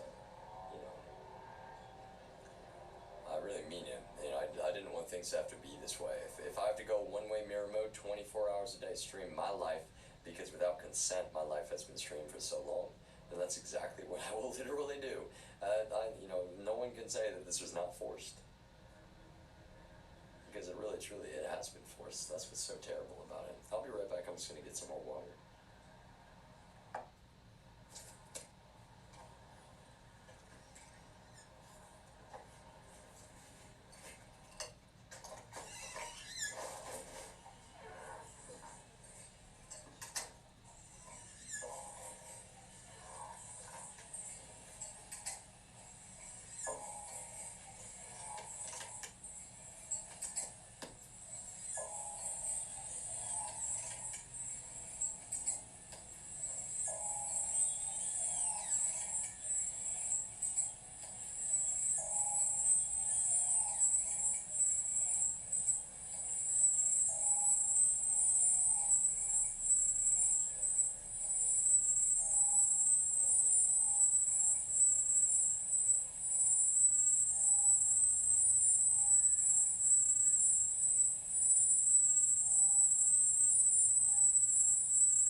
Alright, y'all, so I'm ending this recording just as a reminder. This has been for public awareness alone. I do want to emphasize that this right here, for example, this is a Views vape pen I bought, at a gas station legally. It was in my pocket, I had it in my pocket when I fell asleep. Am I sitting around just only vaping this thing so much? This thing, I'll show it again. I don't want to show it so much, to be honest with you. Let me emphasize this. I'm not, I want to discourage anyone from even, no offense to Views, okay? You got to make your own choices in life, and the honest to God truth is, I've seen a lot of people on Twitch doing things that, yeah, I'm not trying to cast shade on anybody, okay? That's what I'm saying. The weird thing for me about, it's not even so much as the DEA with this one, but, this organization, they are propagandists. They are openly and consciously propagandists, and they would try to accuse me of anything and everything under the sun as they have, including being a, quote, bad influence. And so that's part of what's so difficult for me. The honest to God truth is, like Voyager 1, for example, I'll have to go check the footage here. I don't know how long this has been down this whole time. And, I'm like, really, it's redundancy now. I mean, this is illegal. It's both DEA and these folks. This whole time, to be honest with you, I don't even want to talk about it, but this is why I'm filming myself sleep, because these sick fucks, trigger warning, 18 plus only, these sick fucks film me sleeping for so goddamn long, so actually not okay in any way. The amount of time that these fucking people have sat around trying to twist and turn narrative, trying to make it okay to have a slave. Literally, I've lost over 50 pounds. These people have straight up, literally fucking illegally persecuted me with reckless abandon. And they don't care. They don't care at all. Never for a moment has this been about anything other than protecting their stupid family. Not kidding, y'all. They are straight up pathological liars in the family. And I'll be honest, yes, the DEA as well. And that's the part that is very frustrating because, well, the family owns the DEA. The family is a Russian intelligence operation. They own the DEA. I've got Nazis painted on here. I know some people say it sounds ridiculous, but it's the truth, unfortunately. This guy, Mr. fucking Vladimir Putin, the Putin Pooter, fucking Adolf Hitler 2.0. He owns this operation. And that's the thing. A lot of people don't know that he is Adolf Hitler 2.0. A lot of people just don't know. Y'all, if you go start reading about, what's going on in Ukraine, that's the point. You will not actually question very much that, oh, this guy is fucking Adolf Hitler 2.0. You go look at, quite frankly, y'all, the fact that he is accusing the Ukraine of, being struggling with Nazism. He's liberating them from Nazism, yo. He's a fucking troll. Let me put it that way, yo. He's a fucking, and he's a despicably evil troll. That's what frustrates me. These people that call me every name under the sun, and that's one of the main things. They'll try to say that I'm making shit up. That I'm just, oh no, in the family, and he doesn't even know what he's talking about. I mean, they won't just call me fucking, quote, schizo, or quote, suffering from, quote, psychosis, or any of this shit, y'all. They will say everything under the sun that there is to say. And that's what I'm saying, y'all. I'm streaming myself sleep. I just want everybody in the world. Do you think I want to do that? No. Okay, I do not. I'll be honest with you. Just like I do not want to stream myself, even with compression shorts on in the shower or the bathtub. These people are fucking sick. Just like this man is fucking sick because they're all together. That's what I'm saying. They're really one group together. And that's what sucks because some of you have eaten up so much, and I'm not trying to be mean, but these people push out so much propaganda into our society. So much fucking propaganda. And it's not as simple. I know I brought up places like TBN, Fox News. It's not as simple as just, they're not the only ones, of course, necessarily, y'all, but this is what I'm saying. These people are sneaky as fuck. They're sneaky as fuck, y'all. Look at this shit. They're so fucking sneaky. I mean, they want to put, a wire in your home and, really, y'all, in my case, they actually just want to truly make me feel so fucking unsafe all the time. Let me emphasize this, yo. That's what's so fucking terrible. None of them can claim they give a fuck about me, my mental health. There's nothing worse for your mind than what these fucking people have done to me in real life. No mental illness. And that's what I'm saying. They have no ask for me to not talk about them now.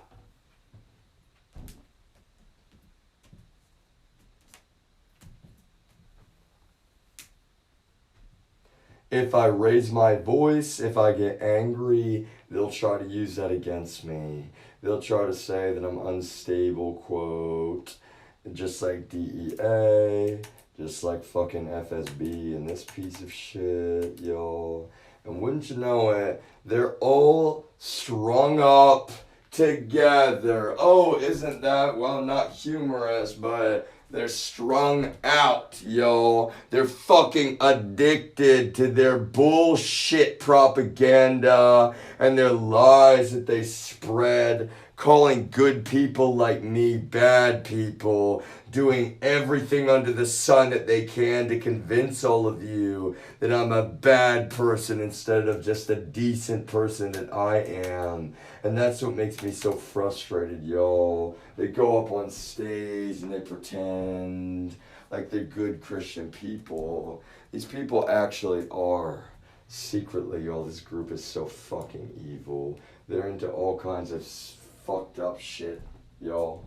Sexually, okay, I'm not kidding. It's not like a funny thing. That's the thing, trigger warning, 18 plus only. You will not find more like creepy and fucking disgusting and fucking weird people than in this organization, y'all. Ann Milgram, y'all, see, I'm very anti-misogyny. Why is she completely unwilling to address this shit? That's because she knows who she fucking serves, and she fucking serves Vladimir Putin. She's a member of the family. That's what I'm saying. They all know that they serve Vladimir Putin. And what are they doing? They're standing up on their stages saying to me, really, yo, they're like, do not stare into the eyes of Goliath. Yeah, do not stare into the eyes of Goliath. Yeah, because really, yo, they know who fucking Goliath is, and they know they serve Goliath, and it's a long story about that one in a way, but so shitty, yo. These people want to just fucking psychologically assault the living fuck out of my mind with reckless abandon, and that's exactly what they have done. So this 24-hour live stream, this is about me reclaiming control. And that's the thing, yo. I'm 100% in more control than these motherfuckers could ever be of themselves. I'll stand on my hands for minutes at a time. I'll probably do some, backflips out there in a while, y'all. I really am not kidding. I'll meditate at times on stream. I'm gonna show everyone in the whole world who's really in fucking control of themselves and who is not. And I need everyone to understand that right now, please do not be frustrated at me for raising my voice, because I have in other streams, y'all. These people need to fucking hear about what they have done. They simply refuse, y'all. They're so psychopathic and they're straight up denial. That's the problem. We could speculate all day, and I say we, I mean me and everyone else that eventually I can get involved in this kind of shit, y'all, and that's the point. Everyone. See, we're at that point before. That's kind of the problem, is like, okay, well, this is, it sounds a little bit unbelievable. I've got a lot of evidence. I've done a lot of investigation, but, I kind of gotta, be careful. This one, some people in this fucking organization, I mean, they will straight up fucking murder you, and that's the thing, y'all. They've actually tried. They have actually tried, just in case anybody did not know. They've tried more than once on my life. Now,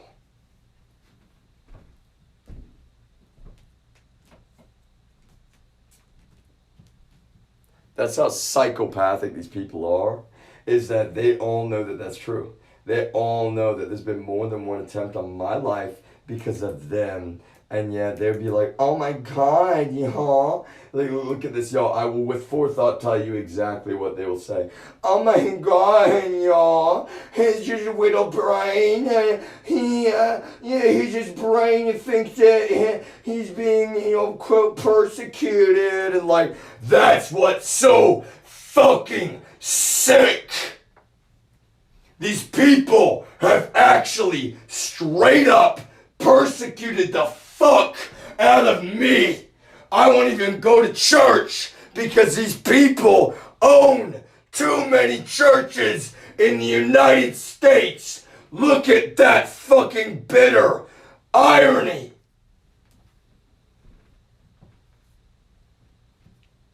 It's actually the reason even that I'm doing something called Worship on the Go Live. This is the day. This was so fucking terrible, y'all. Is that they just make everything so goddamn obvious. The day that I'm literally, shot by a fucking airsoft gun in a drive-by, and by some folks in a compact sedan, which looks like a repoed car, straight up. And yeah, that's super fucking common for DEA. In case you did not know, super fucking common, and it's honestly super fucking illegal, just to be clear. No, I'm not joking about Luke's, meth addiction when I say, just to be clear, y'all, but that's what, that's what they call the meth that Luke is smoking from China. China. They're bringing it in from China. Fucking DEA and apparently Border Patrol. They're bringing that shit in from China, and DEA is addicted as fuck. I don't, that's the thing. Y'all would have to investigate more to say anything about Border Patrol's drug habits. But they think it's like sneaky, y'all. Why are they doing it? Right now, this is what's so fucking terrible, y'all, is it's actually true. Right now, they're doing it because they want to make the fucking current administration look bad. How fucking despicable to go around murdering your own people. Literally, y'all, that's what I'm saying. They're peddling the hardest narcotics. They're fucking lacing drugs with fentanyl and meth. And why? Because they're trying to make the current fucking administration look bad. They want to say Biden as, oh yeah, he just can't even fucking do anything, y'all. Look at that. He's got the border all messed up. Yeah, no, it's like, and they're the ones fucking messing everything up on purpose. Playing fucking culture war bullshit games. Not just with American lives, with so many lives.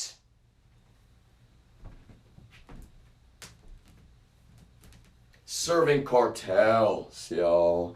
The most evil fucking people on the planet. Cartels.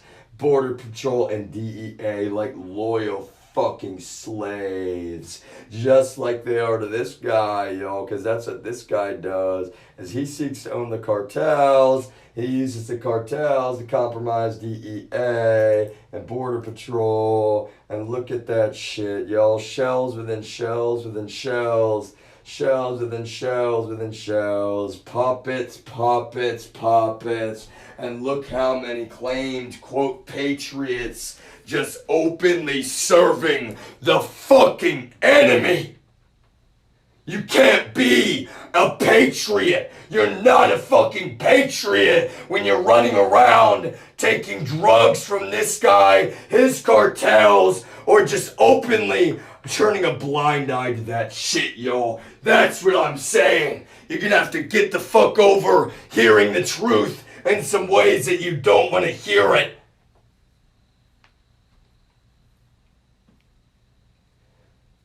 So, I'm gonna end this current stream right there, and I'm gonna move on, y'all. And that's the thing. Let me emphasize this, y'all. DEA will do anything they can. Like, I got a little bit upset last night about one stream.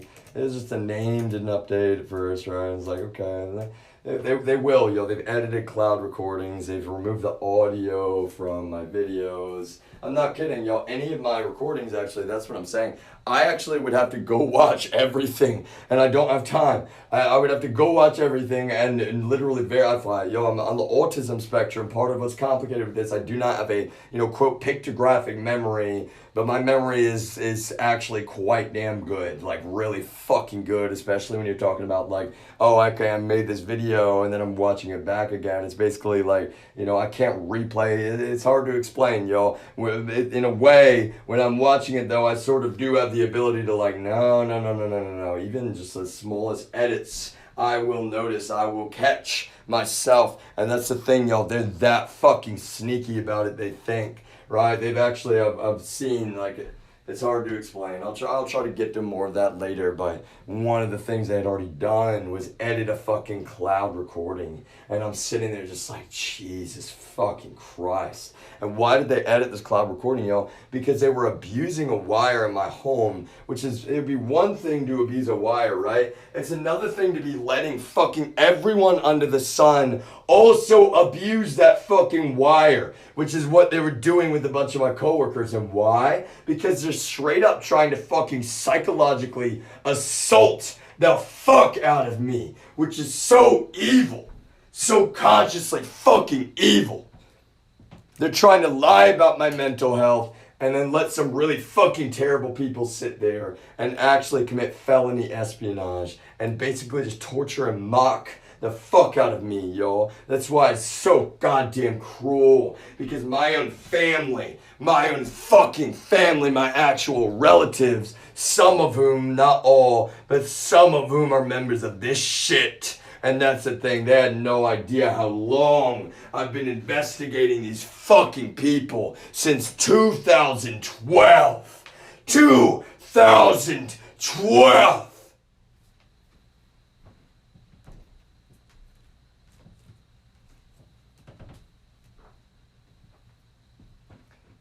You can bet y'all have had to tell some white lies among that, no question, y'all. But I emphasize white lies because you will not find, hand on the Bible, honest to God truth, y'all, you will not find a more honest person on the planet Earth. Especially right now, y'all. I'm not kidding. Like, these people, they want me fucking dead. They will fucking literally do anything under the sun to lie about me, to twist and skew. And then they'll accuse me of, being, like I said, yo, it's just his little brain. No, it's just his little brain. Like, they're so fucking vapid, so many of them, y'all. They have no idea how fucking evil their organization is. And that's why they can so callously and easily just like, oh no, that's not true. Oh no. It's not funny. That's the problem. These people are fucking straight up psychotic, y'all. It's called a shared psychotic disorder. And that's the thing. They'll accuse me of being psychotic because they know I'm not psychotic. Look how fucking backwards that actually is, y'all. They'll accuse me of being psychotic because they're actually fucking psychotic as one big old dumb fuck mob. A literal mafia.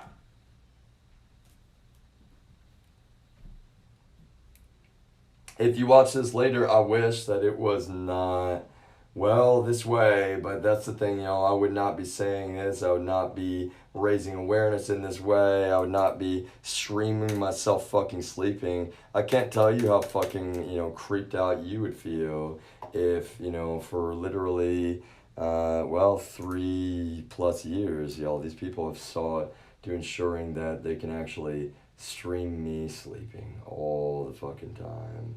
In their own, that's the thing, y'all, it's not a claim in any way, shape, or form. Let me emphasize that. That's what's so fucking terrible. They know,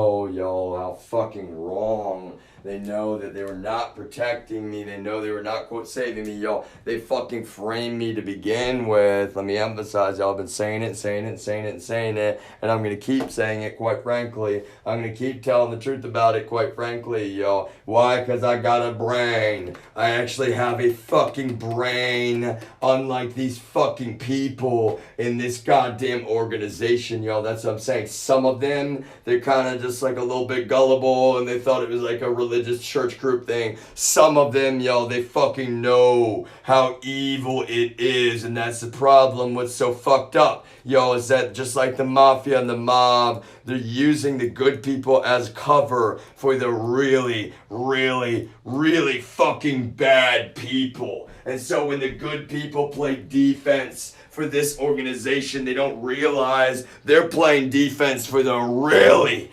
really, really fucking bad people. And this man's Vladimir Putin, y'all. He is more than just a really fucking bad man.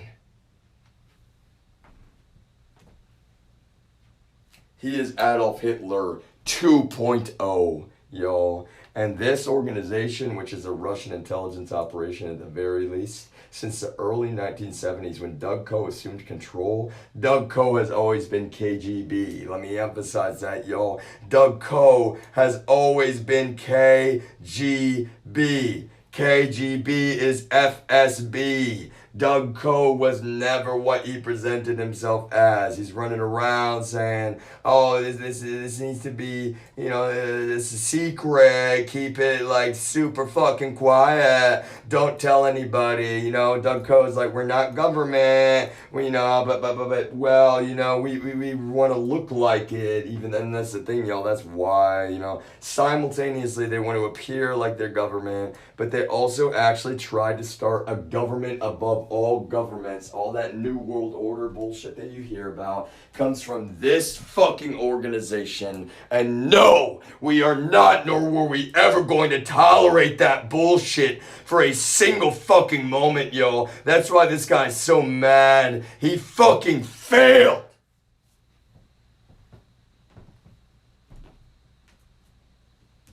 And look how terrible that is, yo. He failed to start a government above all governments. And the people that are in this organization are normally the people that are like, oh, the government is too big. Government. Maybe if we, start a bigger fucking government. They're really like, how the fuck does that make any sense? The dumb U.S. government, sometimes they just say, they can't do anything right. So they're going to fucking start a larger government is what they think. Above the U.S. government. Who in the U.S. government wants to fucking play defense for that shit? That's the thing, y'all. If you think that you want to, you sure as fuck will not by the time that I am done. And I'm not gonna be done, y'all, for the rest of my life. These people have tortured the fuck out of me, and it is not mental illness, and that's where they never get to ask for me to stop for the rest of time, yo, because they're fucking terrible people. just like some of the folks, y'all. That's the thing. I wanted to hold on to hope that maybe there's some like DEA left that are not, straight up compromised by the Russians. I wanted to hold on to hope. So I'm hoping that those fucking people, if there are any, that they actually fucking stand up for what is right while they still fucking can. I'm gonna end this right there, yo, because let me put it this way. I mean, they'll watch everything that I do, and it's not mental illness, yo. It's not mental illness at all. And so this is the last fucking chance. If there is a single good DEA agent left, if there is a single, member of the DEA that still has any fucking bit of integrity, that doesn't want to be fucking shills and slaves for the Russians or for the fucking, quote, the family, then y'all, this is actually literally your last fucking chance, because you already know that you failed and failed and failed and failed with me, and you've lied through your goddamn teeth about me so profusely, with such straight up conscious psychosis, y'all. That's the problem. You have been such terrible fucking human beings towards me, so goddamn evil towards me in every way. And for an absolute fact, not only am I not suffering from psychosis, not only am I not suffering from any major mental health disorder in any way, shape, or form, you know that I'm a good person, y'all. And you know that in the long run, especially, everyone will know that too. So really, y'all, make up your minds. Who do you really fucking serve? Your own country or the Russians, y'all? And the Chinese, quite frankly. That's what's so terrible. Who do you really serve? The Americans or the fucking communists, y'all?